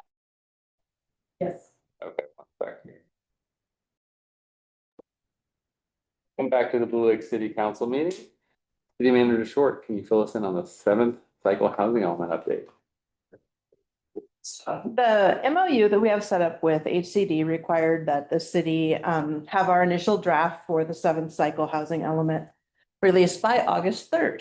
And I was excited to announce on July 17th, we released it and it's available for comments. We did set up a special email address for people to be able to send comments to so that we could keep track of them and keep them in a place where they could be published the way that they ought to be.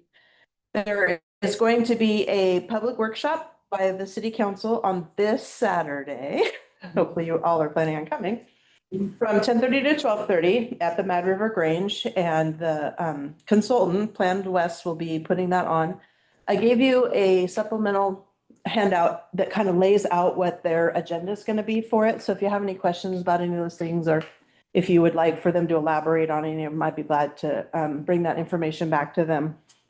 The secondary thing that's an update is that I reached out to HCD to talk to them about the fact that part of the 7th cycle is supposed to include this big packet of information that's going to come about the AFFH. And they're delinquent on it and they're in the process of it. We've been working with the group that Paul heads that's supposed to be putting those pieces of information out. And he keeps telling us it's coming, it's coming. Well, the difficulty is, even in the initial draft that we have circulated, that AFFH section is pretty scarce. They've done what they can, but without the packet, they can't really finish that section or the programs that need to go with it based on the analysis. And so the email that I sent to them, I copied you exactly on what I said to them in here. What we were requesting is that they allow us to extend the dates in our MOU so that we have at least 60 days after the packet is released for the AFFH to do the rest of the work, so that we're not submitting to HCD a version that we know is insufficient because it doesn't have one whole section completed. And then we lose that one opportunity in the process to get them to review it as a complete document. And they were surprisingly agreeable with that. They basically said that they approved the request to extend the September 18th deadline for submitting the draft 7th cycle housing element to 60 days following the date that HCD's housing element data packet AFFH tools are transmitted to the region. So I was really glad to see that they were willing to work with us on that. It's going to allow us to be able to have a much better package go to them and our consultant a chance to be able to really use that information and not have to try to create it from scratch, which is almost impossible for them. So that's the update that I have for you. Yes, go ahead. Did you get any indication on when the AFFH data is going to be dropped? Number one, and number two, do you anticipate having to shift any other milestones? I don't remember what okay. I do, and that's one of the things they asked me to send to them, and I'm working with Plans West to come up with a proposal. We've got a table that's got a few different options that we're talking about putting forward. On Monday, though, so yesterday, I received an email from Paul McDougall, who's the Paul that I was talking about, saying that they're hopeful that it's going to be done early next week. Oh. So maybe it won't be as big of a delay as we had thought, but it's still going to take some time to wade through what they give us. And, so like September is less than 60 days from now for the deadline. But we will go ahead and have a public hearing as planned at the August 28th council meeting, because once we start the initial draft process and stuff, we want to finish that out. But that'll give us this little lull between the public hearing and the submission of the draft to HCD themselves. Okay.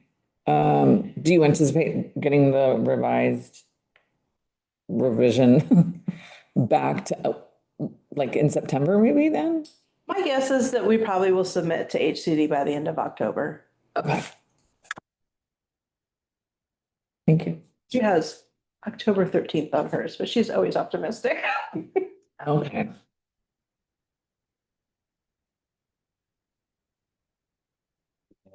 Any other questions? Public have any comments or questions? Do you mind asking questions if they come up? Oh, I can answer questions if I know the answer. I'm so glad the sky's not falling. We're gonna have millions of dollars of fines and it never happened. I did have a question. Is it possible for me to do a PRA and get my comments from the last one and just do that over again, exactly what I had last time? I don't know. I mean, I'll do that. I can inquire as My main comment, if I don't make these things, is to keep our rural atmosphere in the lake, not have big box buildings and great extravaganza. So I'll go ahead and get that from somebody.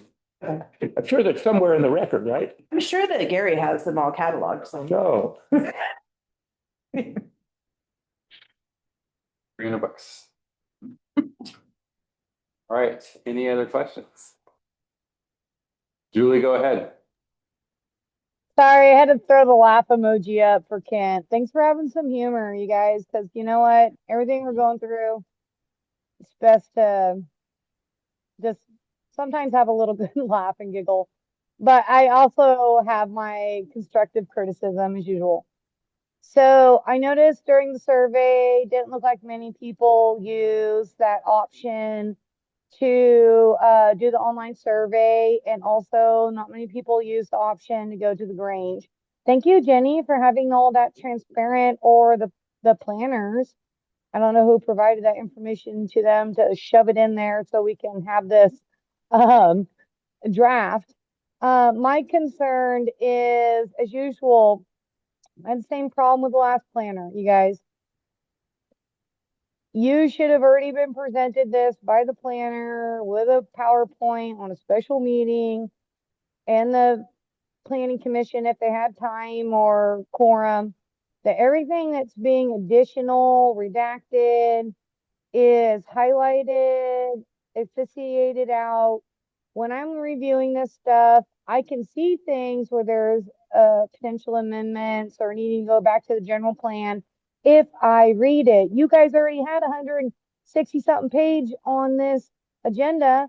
Then you go to the housing element, there's another 220 something pages, but I need to have highlights. And I requested that prior from this planner, knowing the way they like to do things. Sometimes I didn't feel like anything was too weird, but I still want to know what they took out and added. I want that highlighted in red, redactions dashed out in red, like Arcata City Council, when they had this planner, literally had a special meeting where they went through all this stuff. Everything was highlighted, very explicit, very detailed. I didn't see anything that caught my eye too scary. I don't like the housing bonus stuff. I don't like the exemption stuff, and like getting back to our general plan and being consistent, getting back to the reality check of infrastructure. Like, some people want to like play this game. Oh, we didn't want to do our housing element because we didn't want to. No, the same reason Eureka sent in letters of like freaking out to HCOG and the allocations with the HCD, because they know, dude, in Arcata, everybody's starting to freak out. We're not the only city. There's cities throughout the entire state. So if we are having a freak out moment with reaching these goals, we need to make statements. We need to join together with these other municipalities that are freaking out too, and let the state know some stuff is unrealistic. And we need to know in this planning process what's being added and taken away. I appreciate you all. All right, I'll chime in on the next one. Thank you. Thank you. Oh, the timing was perfect. Yeah. Let's call for public comment. Bring it back to council for discussion. Seeing none, City, you don't need the direction. Or go ahead. Oh, Saturday, it's a notice to council meeting. It is, yeah. Yeah. We will have at least people, correct? Maybe.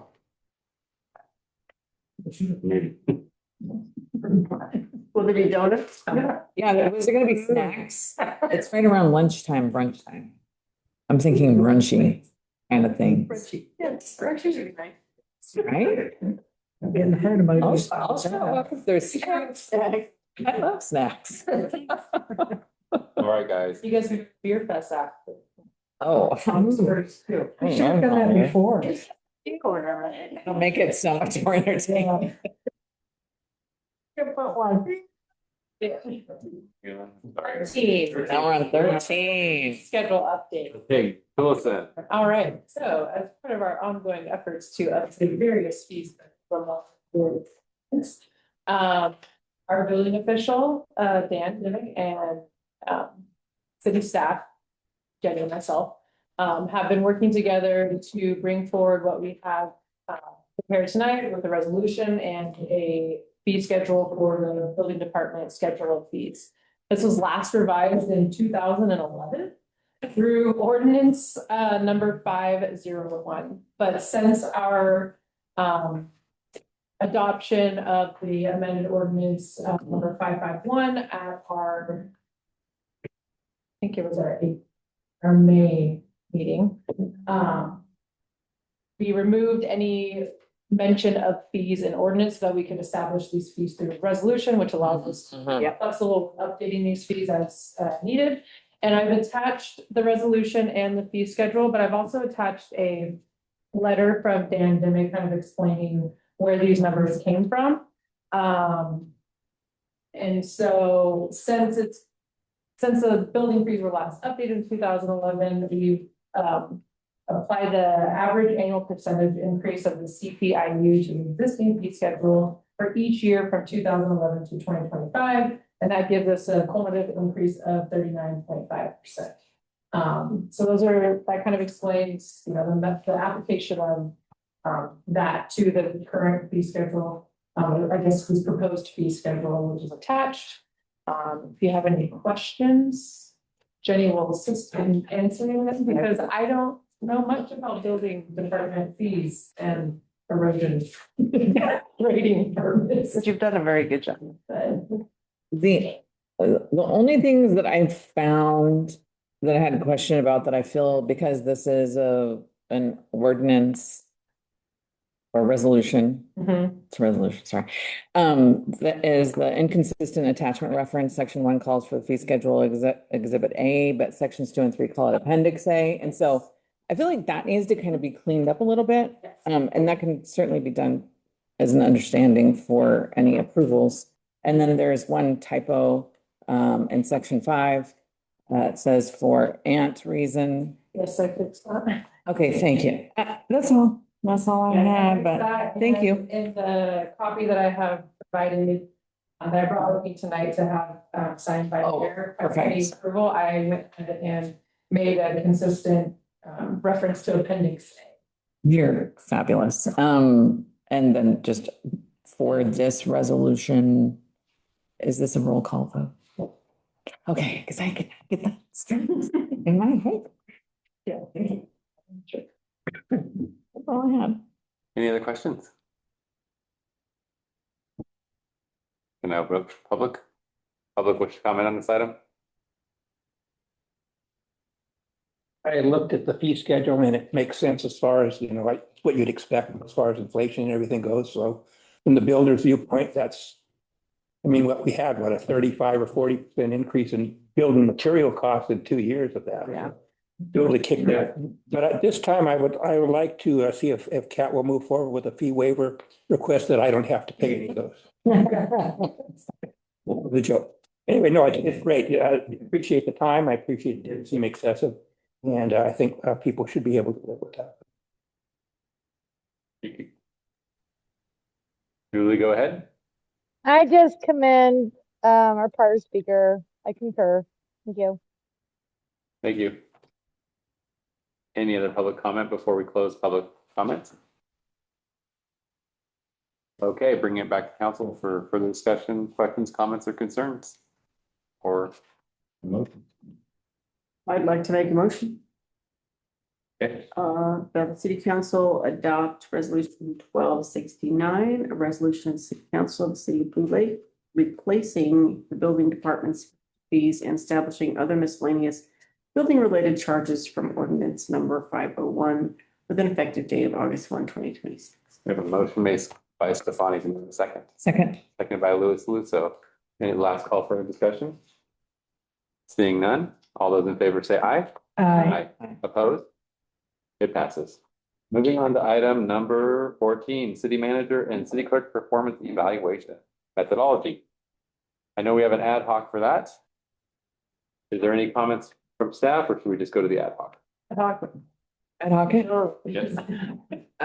So Terry and I worked on this together, doing some research from ICMA, the International City County Management Association, California City or League of Cities, and Tri-Pepe Smith brochure for recruitment in order to bring a tool forward that would be a consistent tool to use for the city manager. There was lots of discussions that we had with pros and cons of moving forward with an evaluation at 6 months that would encompass all of this, plus a 360 asking staff of their opinions of management.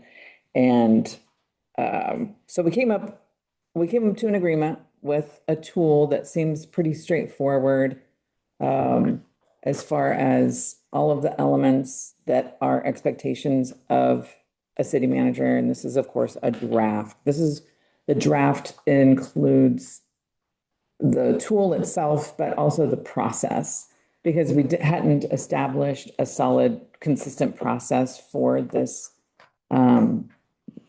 evaluation. And so we wanted to bring this forward. And while we were doing that, at the same time, threw in a tool for the city clerk position as well, kind of mimicking that same model. Great. Any additions to that, Terry? No, I appreciate that.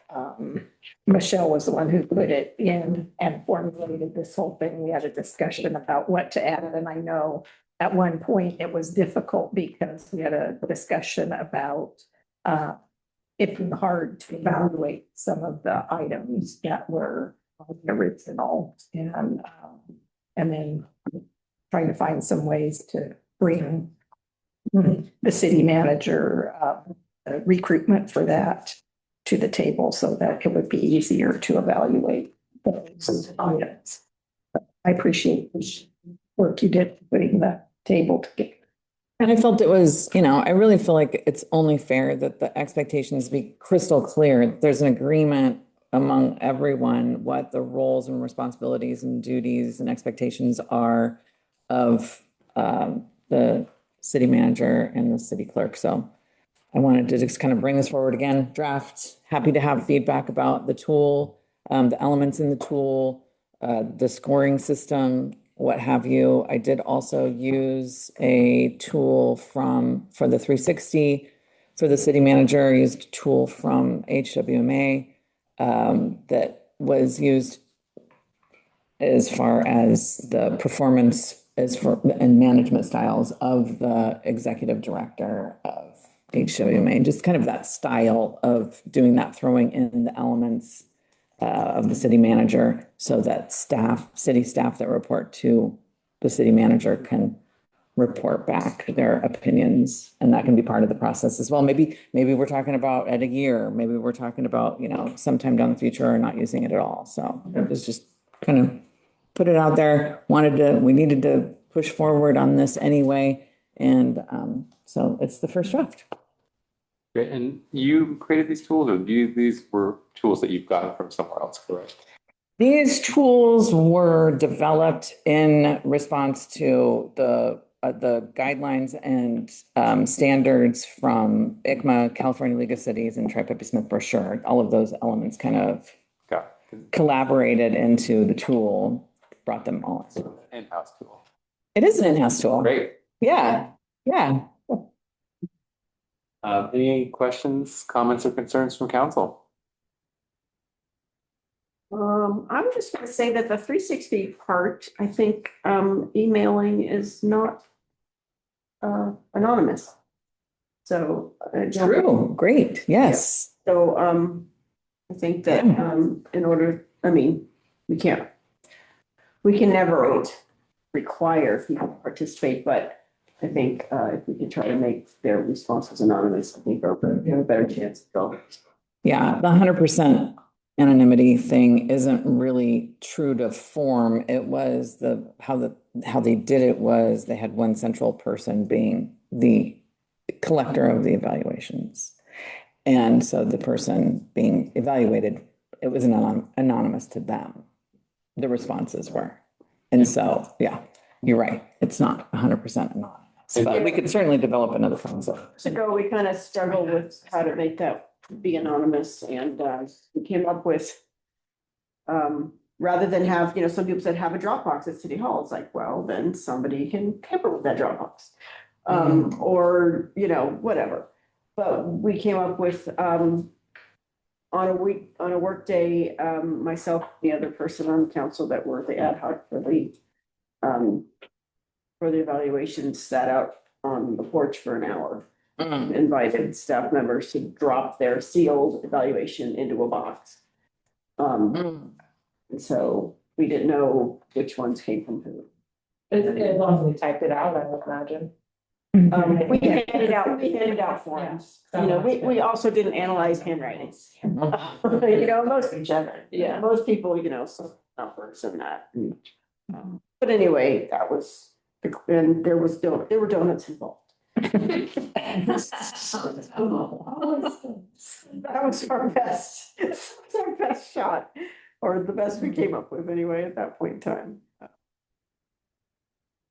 And again, we spoke about different possibilities as far as how to do this, like maybe holding off the 360 until the 1 year, doing the preliminary 6-month evaluation first with the scoring sheets from council, keeping it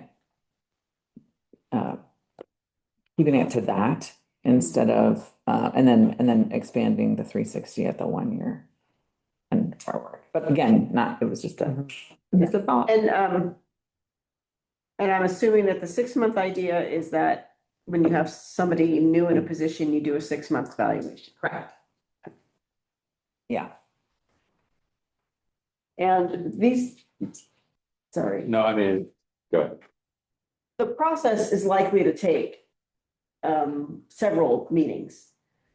I don't know what your plan was, but I know in other evaluations I've taken part in, you start it, the next month you're talking about it again, maybe after, there's some collaboration and then it goes to the person that's being evaluated and then you end up talking about it again after that. So the evaluation process spans several meetings.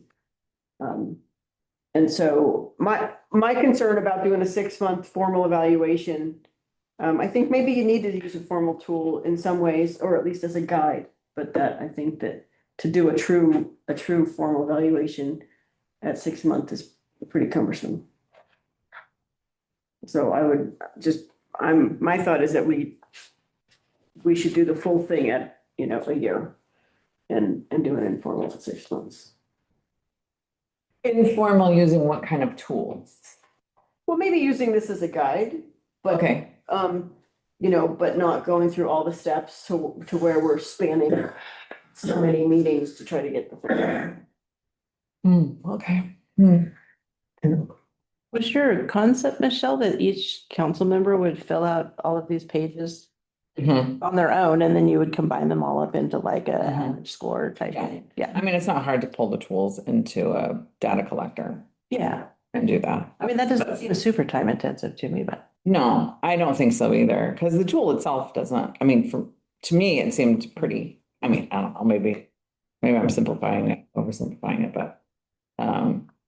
The 360 will take a while. Yeah, the 360 involves a little more thought and a little more explanation and, intention behind it, but the tool itself, I would think we could collect it from each person and then build a cumulative scoring and then deliver it. And I'm happy to work on that. Yes. Any other questions, comments, or concerns? You mind if I open up to the public? No. The public wish to comment on this item? The anonymity is the biggest thing. I mean, if you have your employees, even you folks, unfortunately, I don't think you should have a policy like our prior mayor did, where she kept the city manager's things in her home. So we want to avoid that. That actually transpired, just so you know the history. And I think a lot of times you do have a 6-month major thing because you have a contract with a probationary period. That's not uncommon. I don't know if your contracts reflect that at all.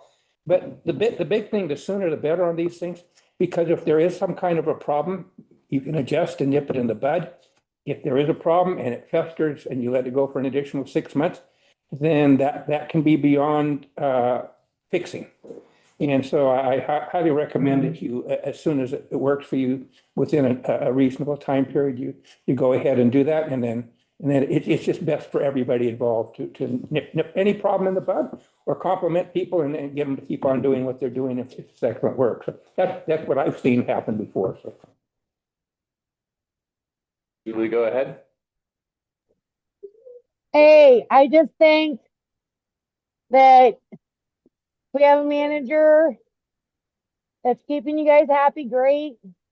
If not, we should have access to correspondences within the agendas that allow us that access to know if that's not what's happening. Otherwise, Jenny, I've heard very good reviews and your presentations and articulation of things have been very well, but I appreciate you guys keeping up because of the past. So I do appreciate that. And nobody should have anything to hide. So thank you. No one should have what? I didn't understand that part either. Anything to hide? Oh, yeah. Yeah, and there shouldn't be any surprises. I totally agree with that. Let's call for public comment before we bring it back to council. Seeing none. Council, any further discussion? Oh, just, I think especially with the 6-month or whatever that first evaluation is, whether it's formal or not, it's a two-way street because this is a relationship. This isn't just us bearing down on a city manager. We need to know, from them how, in a sense, I'm not saying, okay, evaluate as each as council members, but I can't imagine having 5 bosses in a whole town to try to answer to and then have to be mute and not have an opportunity to say, hey, what do you want from me? What are your priorities? So, how can we fold that into the process? And I guess the same with city clerk too. Yeah, feedback for us as well. And, I think we didn't really discuss the piece about the self-evaluation. If I self-evaluated while I was sitting here. Yeah, did you fill in the blanks? Did you put in your priorities? Did you put in your stuff? You're evaluating. Yeah, so the self-evaluation piece, and I also want to get the feedback of the city manager and the city clerk. What are your opinions about the tools and the proposal to use that, that style? I want to kind of get your opinion on how you think that would go. I went through it while we were talking about it, just an answer a gut feel.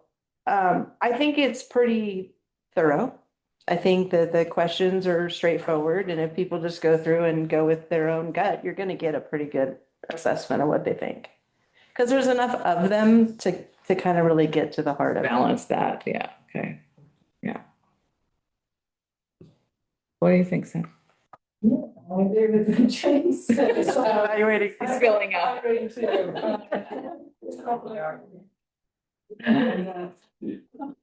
You're evaluating yourself now?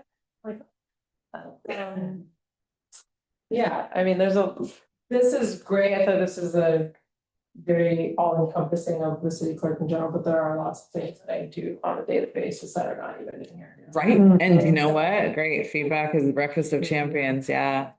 And I'm sure that it looks like it. Like it'd be a section, yeah. And Add more, I don't know. yeah, what else? You think it's going to. So what is our this discussion? What is the, we're just I was gonna ask that. discuss, yeah, what do I want? What do we want, Terry? Are you guys ready to move on? What are the next steps for you guys? Are we ready to use this in a 6-month evaluation or? I would love to give it a try. If we're in agreement with the city manager and the city clerk that we can do this, at least start with the city manager. Sorry, Sam. Just want to kind of get that August 11th. out and see. Okay, is it? This would be valuable for both of you as well. If, if you would want the opportunity to speak on some of this and reflect on it before or after we give you, because there might be things we don't know. Totally. Or do not understand. And so, just to make this. Would you want to send the tool back? Like add things or remove A things? lot of things I would change in the one for the city manager. When I read the one for the city clerk, I was like, yikes, is that even all in the job description? Okay. I think that filter needs to be run on it to make sure that we're not evaluating our own things that we're not even part of the job. Okay. Yeah. Okay. But- And I think that Sam's right, that there's a lot of things that she does that were in the job description, but are not captured in this because this is a tool that's very much with the law for city clerks and then come up with a list of questions. And I think hers might need a little finessing. But I think yours is, both of you, we have a unique position here, right? And yours trying to incorporate all of the public works duties in addition to all of that stuff. And so it doesn't really, it had to be customized for sure. And so however it looks. I mean, here'd be one of my requests is if you use this and each of the 5 of you fill it out, if there are any questions that there's a huge disparity in people's answers, I'd like to talk about those items and why one person feels one way and why one person feels another, because there's a reason. If everybody's kind of like, oh, it's a 3, it's a 4, then that's not, such a big deal. But if somebody feels like it's a 1 and everybody else or 2 people are like a 5, I'd like to talk about those items and. Okay. And sometimes I get across them and maybe I'm misunderstanding it, but I just don't see that something applies. So I don't assign a number. And then that would bring an average down. Do we need to have any contingency or a way to address MMA? Was there any that you felt that way about when you read through them? So you're not gonna do a review. So it's 3 straight across the board. In another evaluation where it was like really numerical and I was honest, I could not submit it because I didn't feel like it was fair to do that. And I've been waiting, it's like, okay, well, let's make sure you've had a good night's sleep and you've eaten something and you're in a great mood. And the numbers didn't really move off a lot. And I feel like, I would never want to present something that would be demoralizing. And I take things really maybe too literally sometimes. I don't know, I gave me a 1 on some things. Yeah, tell us. No. You may not know me as well as I. As long as there's areas for a little bit of, not just a numerical assessment, but to be able to just sort of explain. It could, I don't want us to create essays, and I saw that's in there. Comments and There'll be a closed session where, the closed session is where you would really hash that out, I think, and not necessarily on paper. True. So would the process be distribute evaluations are completed and then the next meeting would be a closed session item to go to discuss the evaluation? Usually, it seems like in most of the examples, they would get together and combine the data. So it's not just one person speaking with an agreement and a discussion coming out of what, so you can come to consensus. And then Elisa's concern was the 6-month evaluation taking too long. Or you said the 360 tool, I think it was. Well, we just kind of thought that's going to require a little bit more thought and time, and it's probably not appropriate to bring it out right now. But wait until a year. But this tool seemed to me, pretty easy to be able to gather the data and get the numbers. So if we move forward, let's go ahead and just do the non-360 portion of it. And then are we in agreement on that? I would be, give more time for that. So if everybody's happy with this form, we could all just use it, give it back to the ad hoc committee to compile or simulate or whatever you want to do. And then we would only have to do one more closed session where we all talk about it and then we present it. Right. Um, That's how I would envision that. if we can, yeah, if we can fill it out on our own and give it back to you for next meeting. Right, with no discussions. Right. And would it be possible on the section, let's see, I guess, no, never mind. What? I changed my mind. Never mind. Yeah, and then for Sam, in order to get some feedback, maybe Sam, I don't know, it seems like if we could have Sam's feedback about the things on the. And maybe Sam and Jenny could work together on Yeah. evaluating the tool. Yeah. And bringing suggestions about the tool back to us. To the ad hoc, and then we could do that. Were the tools that I submitted to you, were they Word? Or an editable. Okay. Yeah. Okay. So can we give direction at this point then to provide those documents to council? Ad hoc. Or the ad hoc? No, the actual forms.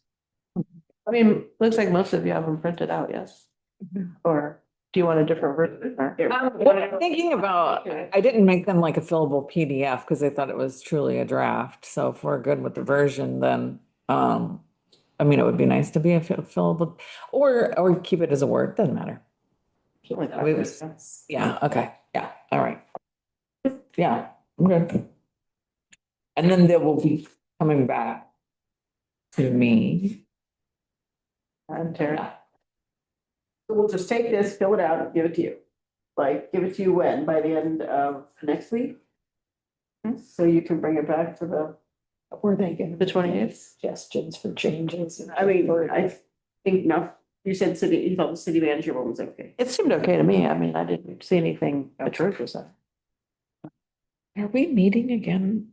The 21st. Oh, today, yeah, on the 11th, correct. For next week. You guys wanted 2 a month. We can change that. Staff would be, sorry, talking about tightening the agenda up a little bit. My gosh. No more fee requests. Anyway, we're at 10:30 right now. All right. Let's make a decision, get this moving and get on the last item. So Do we have enough stuff that we need a meeting on the 11th? we can cancel. So here's the reason I think it might be good is because the 25th is gonna be the housing element, and I think that's gonna take a bit of time. So I'm inclined to put as much business as possible on the 11th and just kind of leave the 28th for the public hearing. Just take a lot of time. And then you're gonna have in planner and stuff on the clock. Yeah. I would like the feedback from the council on the evaluation tool to be back for our meeting, or back by the week of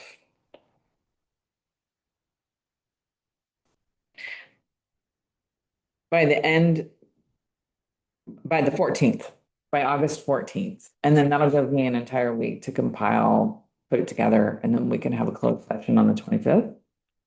Yeah, 25th. Yeah. Okay, so back by the 14th. Closed session.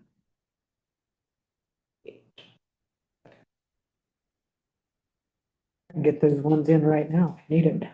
Okay, sure. One was kidding. All right.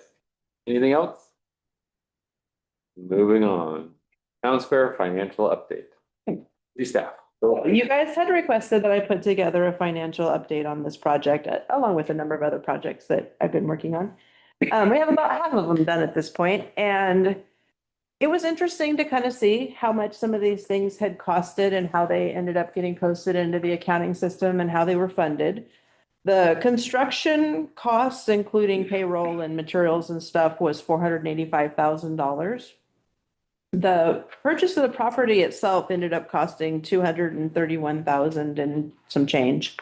But the loan cost the city 38,000, almost $39,000. And when you add legal services to it, your total project costs were just over $780,000. Of that, $585,000 was covered by the grant.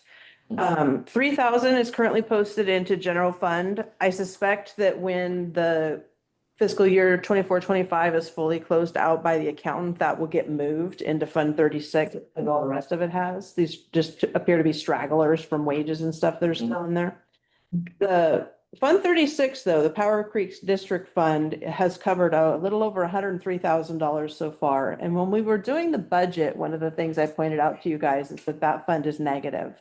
And this is why. And I kind of had alluded to that during the budget, but I didn't have an actual number yet. So here's your number. Out of Fund 38, which is the non-federalized part of CDBG, basically $47,000 came out of there. That covered all the loan costs, plus some additional expenses were posted in there. The water fund paid $9,525, the sewer fund $4,525.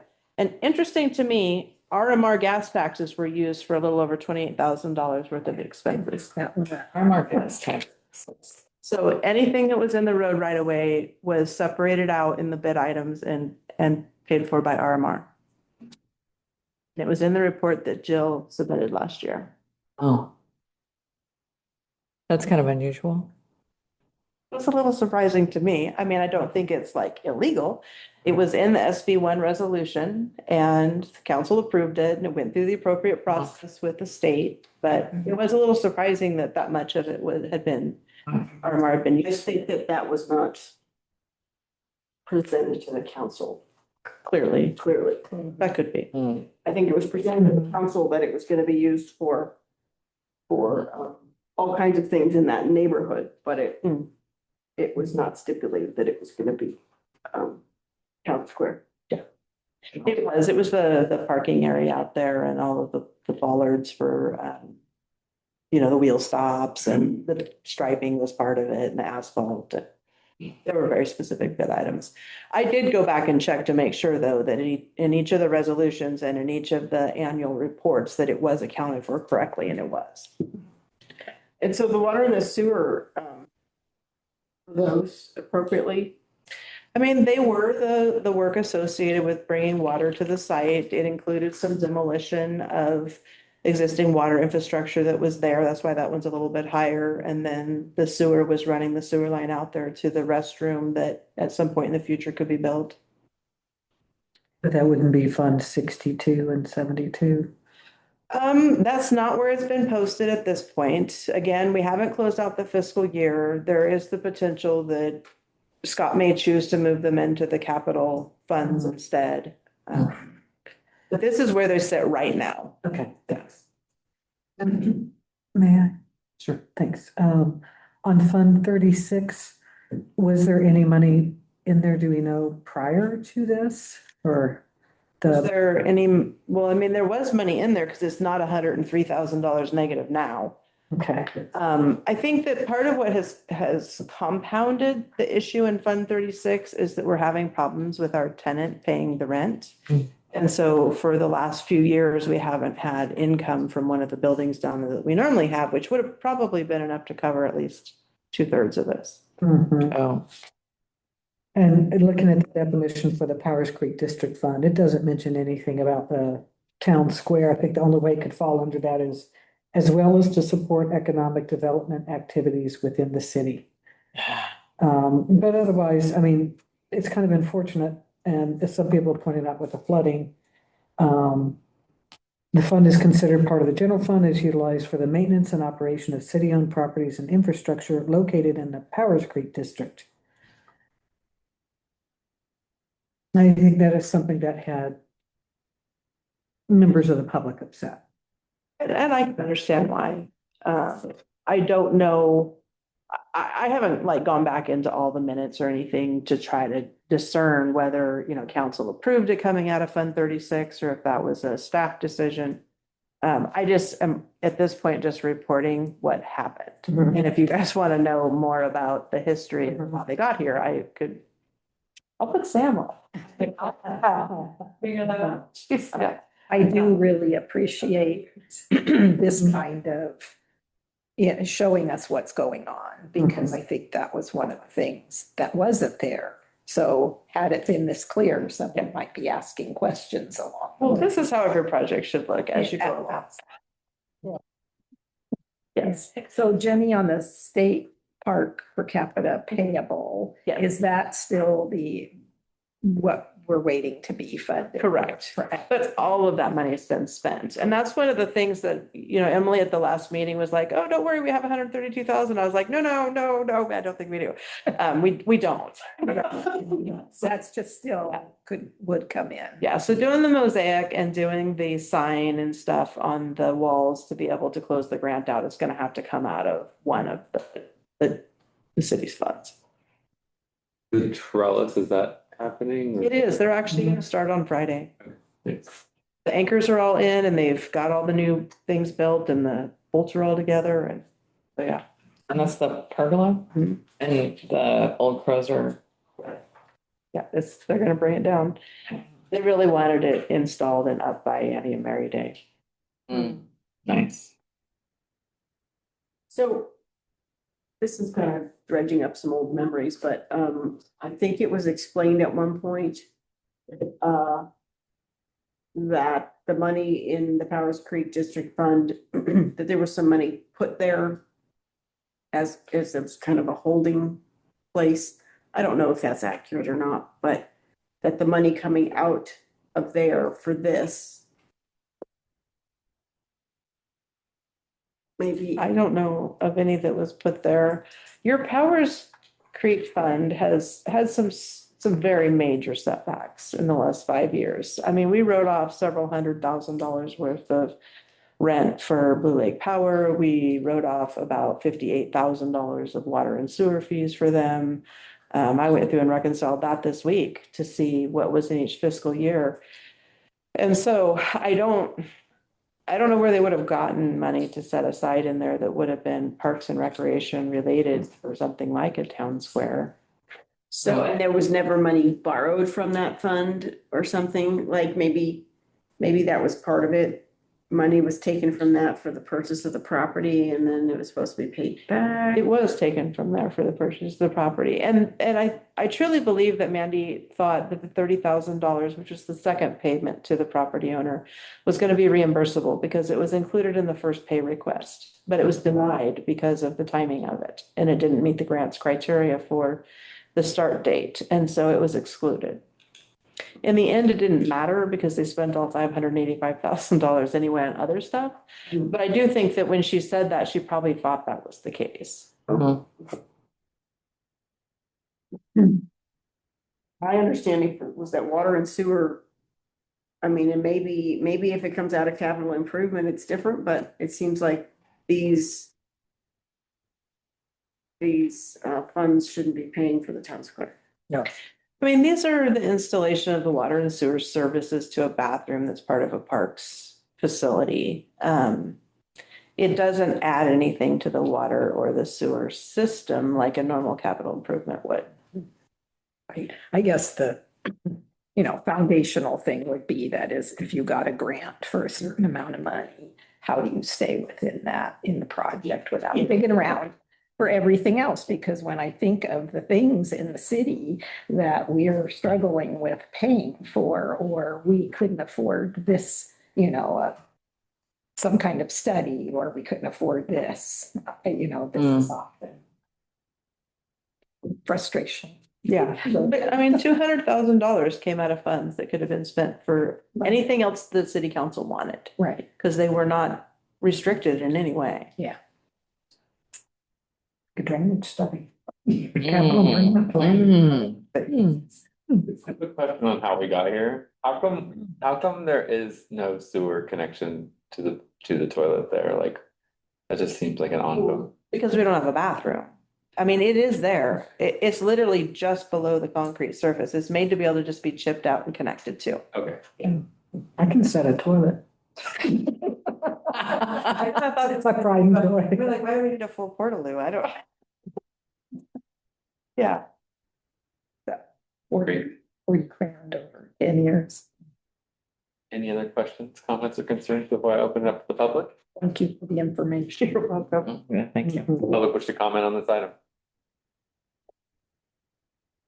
Public perception, and I think it's true, the money from the Powers Creek Fund was misappropriated for this project. Let's just call it the way it was. That seemed to be an ongoing thing with prior city staff, which I don't see happening at this time.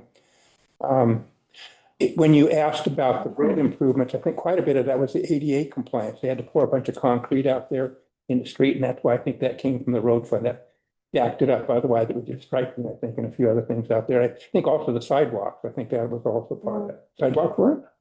Okay, well, things were getting pushed around all over. Sometimes it's hard to track. So that is a public perception, and hopefully that will never happen again.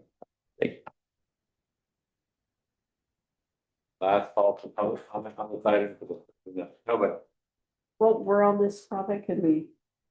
I'm just wondering if there's any plans to look into making real bathrooms there? Or we have a desire to spend the money? Or are you asking about trying to find grant funds, or what are you thinking when you say that?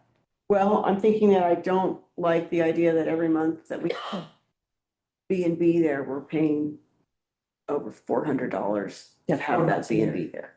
And so it seems to me like that money could be much better spent on a real bathroom, even if we have to get a loan and make a payment to do that. I mean, I can certainly get a current cost for, like I said, I'm not sure that the version that they were proposing is necessary. There might be other alternatives that are less expensive. I'm not necessarily in favor of a Portland, brand bathroom. I mean, we already have a structure there. We have the plumbing in the ground. Yeah. What's to say we couldn't enclose that structure, set a toilet and a sink and call it a day? Yeah. It seems like that might be an option. I don't know what. I think we discuss it right now. Yeah. Probably needs to be a future agenda item. Yeah, if it's something that council's interested in, I can bring back some more information. If the five of you direction right along, so. I'd be interested in an update, but not pressing. Okay. How about in the next 6 months? Is that doable? We'll make a whiteboard, but okay. I could do that. Any further discussion? All right, moving on to the next item, council correspondence. Anything? Just give a plug for Green Waste Day on August 22nd. Everybody get your stuff ready. And I also provided a copy of a letter that Dave Groh brought in. I just want you to know that, there's a number of people that are very concerned about the flooding. And I met with the ad hoc committee of the Public Safety Commission for the emergency response plan. And we decided that one of the things that we were going to focus on, instead of working on just trying to create a big pile of paper for an emergency response plan, was to focus on flooding specifically. So we're going to create a place for people who have photos to bring them and put them onto a shared drive. Because one of the things I was articulating to them is we need to know where you look to see that a problem's coming before it's actually flooding. And I think the people who live on that creek and watch it, and they're the ones that know, oh, when it gets to the bottom of that tree right there, then I know I'm going to have a problem. And so those are the sorts of things I'd like to elicit from people, so that even if we can't do all the work it takes to try to mitigate the flooding itself, we at least have enough information to be able to be responsive to a coming flood prior to it getting into people's homes and running down the street, and the things that went on in December. So there's a group of people who live on Powers Creek that I was initially going to reach out to, and we'll open it up to other people if they want to provide whatever information, with the idea that they bring as much information to the city as they can, and we're going to put it all on one map with pictures and thoughts and ideas, and see what we can do between now and when it starts raining again. Right. Yeah. And have you had, I'm sorry. No, go ahead. Oh, have you had an opportunity to see of the various regulatory agencies, if there's any need or path for us to kind of expedite and maybe get in there with equipment, not just a sand and shovel. So I did some research since the last meeting on what had the city done with Fish and Wildlife to be able to try to get any sort of permit. And I was actually surprised what I found. There was an LSAA. It was probably from 10 years ago. And then in like 2016, Mandy had also applied to them for this same exact thing. And it doesn't look like they ever approved it. But I think that I was optimistic or hopeful that the gal that was here last time would come visit with me. I haven't heard from her yet, because she clearly has a relationship with some people there that is probably going to make it more of an expedited thing than going through the normal process. Because I mean, like the application I did for Garberville was 2.5 years ago and still not processed. So I'm kind of discouraged about what expedited looks like from my own personal experience. Anyways, is 1.5 years and still not issued. So if there's somebody that's willing to help so that we're not just going through the regular old process, I would be glad to do whatever I can to try to find a workaround. Because I don't think that going down there and taking the vegetation out with a piece of equipment would be so expensive that we couldn't work on some of it. Do we have the authority as a council or municipality to declare a local emergency? If so, on what basis, or would we need to reach out to the county supervisors, something to, give us a little more? An emergency before it happens or an emergency when it happens? I guess both, Okay. Something that, I think we've seen enough already to know that we have issues. And we very much would like to resolve them.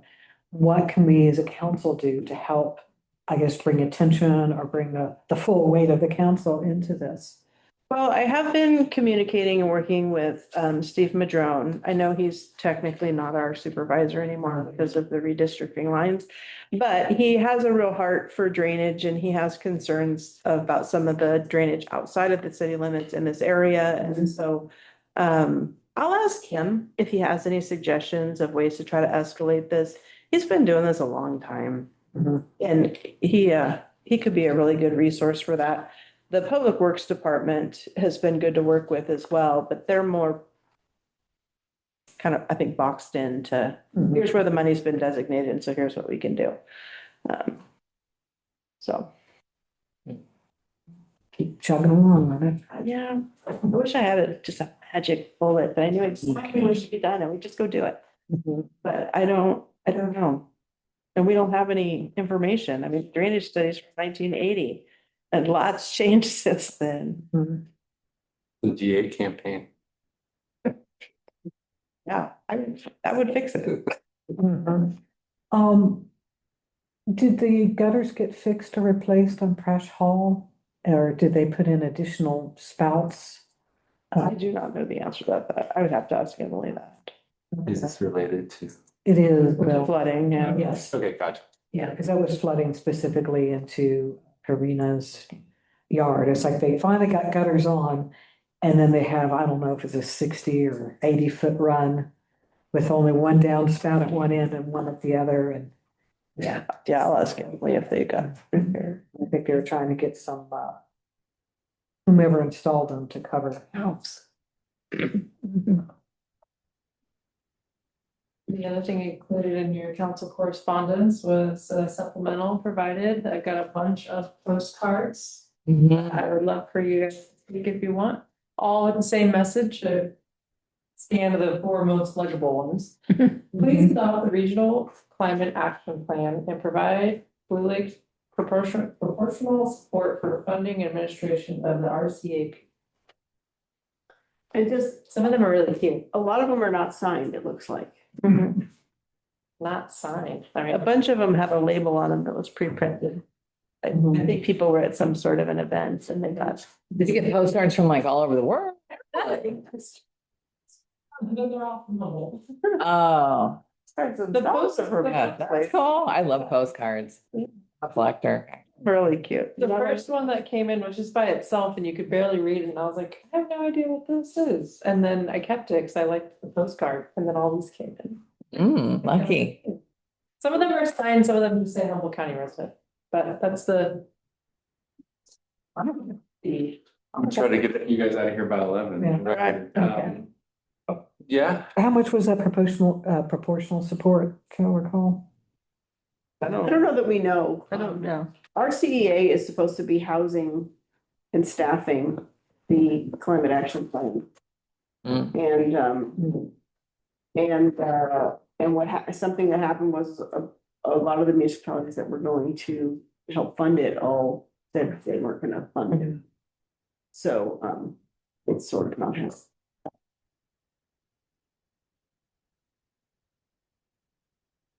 But that's a gross generalization. I just said. Yeah, I haven't seen anything that requested a certain amount of money from Blue Lake so far. Reports of council and staff. Any ad hoc committee updates? I don't have any updates. Other than what we already presented. The Bike Park Committee will be meeting with Dana tomorrow. Yeah, and so we'll be getting some more information. That's an update. That's an update. The power plant ad hoc has been wondering if you're gonna call us the fuel pile. Do you want me to call you? Well, you were maybe. I don't know about this, you're gonna have to tell me. And when we thought that there was gonna be a proposal to remove it, we were gonna be discussing that, but. Okay, who's on that ad hoc? Myself and. And Michelle, okay.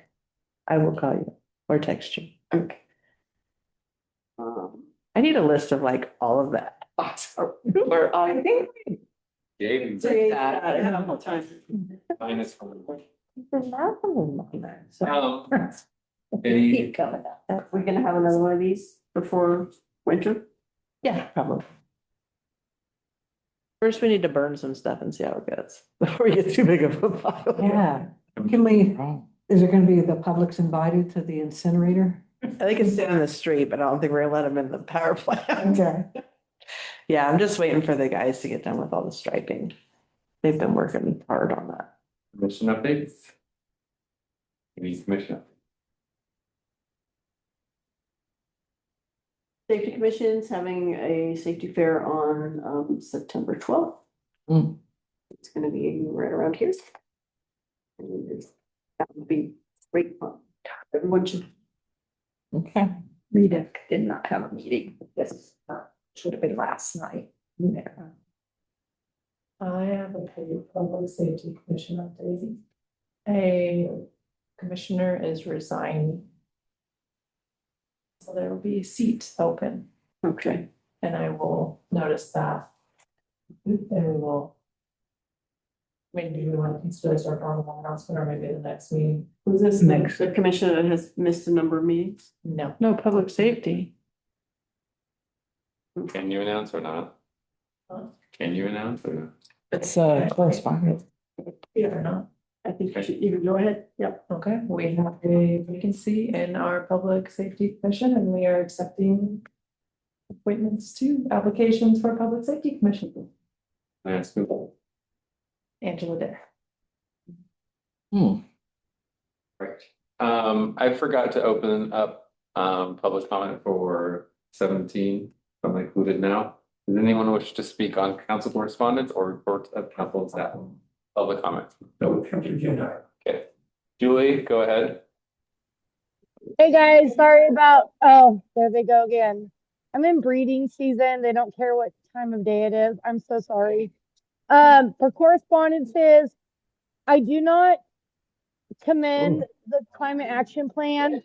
I know they gave it this really like fancy name, but the review and process on it was totally bogus, into the point of devastating our county economy, quality of life. I went through the whole process with the drafting. I was one of the few people that even spoke up. If you want to go back and do a PR request, I would advise you. Oh my donkey too. Oh my God. But the Buckeye Conservancy did a really good write-in on it. I had another point, but I'll let it go for now. But as far as that climate action plan goes, you guys, don't write it off as something that's virtuous just by the name, okay? Thank you. Okay. I need to study. I need to study it. All right. Well, let's go. Okay. Great way to. Moving on to future agenda items. Do we have any future agenda items? I guess it'll be Evaluation. evaluation. It'll be. Do I need to have it to bring the next report in on the fee waiver policy? Mm. Yeah, if you're ready for it. Which meeting? Fee waiver policy expanded framework. Which meeting? Which meeting? 11th or the 25th? I think I'm gonna do the 25th. Okay. Go for the 25th? Yeah. I know that we've been having these flooding discussions and there's pressure to deal with them. Is there anything that would be appropriate bringing forward in the near It's one of future? the things I have listed for August 11th is, if nothing else, asking council to set aside some money to be able to work on some of this stuff. Maybe by then. Create the email. the email and the go and announce it. That'd be good. Bring your shovels day and whatever it takes. Chainsaw. The good thing about the incinerator is if you cut a bunch of stuff down, we have somewhere to get rid of it, right? Yeah. Yeah, green waste. I didn't know they could do it. This town? Yeah. Staff will probably be bringing the Sabo Club MOU to you on the 11th. And then on August 25th, that would normally be the deadline for the fourth quarter financials coming to you, but it is the end of the year. So my question to you is, would you rather see a really rough draft so that you at least kind of know where the numbers are at the end of the year, or would you rather wait until the accountants had a chance to do more of the year-end adjustments? Year-end adjustments. Where is, What do you want? where is the accountant sitting on the timeliness of all this? He's working right now on 24-25. I expect by August 11th, that will be done and he'll move on to 25-26. But it'll take 6 weeks, Oh, 6 I weeks. would say. Yeah. So maybe not until early October? Yeah, part of it's because the deadline for the 60 days is in the middle of August. And so they don't even start making the adjustments until the 60 days have expired, so they can see which revenue streams actually come in by that 60-day deadline. They get posted differently on which side of that date it is. You're a different stance. Do you feel like the accountant has been able to meet mutually agreed upon deadlines and as of late? I don't think that I have attempted to make any mutually agreed upon deadlines. I am thankful to be getting any assistance at all. And I know that Carrie very much so is feeling better about getting some of the old stuff done that he would have known she didn't have any involvement in. So I'm glad to get what we're getting. Okay, steady progress. I don't put too much pressure on him. Okay. Public comment on future agenda items? A little maybe hard to explain. I think we've got a group of very intelligent people here. And I'm suggesting there's a term called parlay. And I've been engaged in $1 million real estate deals. And this is something I'm suggesting you folks enter into. Because I get the realtors out of the room and the attorneys out of the room and we sit down with the people and we make it happen. You have a future agenda item? Yes, I do. Okay. So I'm giving you a little background on why I'm suggesting this. I suggest that you do the opposite of what's happened in the past regarding the Aaron McClure tank site. He's repeatedly wanted to come down and sit down and parlay with an ad hoc. I suggest you form an ad hoc to deal with this. You may have other agendas and things, but this is how you solve problems. And if you're insulated, the attorney says, well, you can't come into closed session, you can't do. You are being blocked and your abilities are being blocked. And I'd be insulted if personally to be in your position where you're not able to sit down and have a couple reasonable people sit down on something and get a deal done. So that's what I suggest is that you have an ad hoc committee and you actually consider giving Aaron a chance to sit down with or without her attorney and have a parlay. And I'm quite optimistic that positive things would come from that rather than having staff and attorneys between. So this is a life experience thing that I've had worked very well. And so I suggest you guys implement that under these circumstances.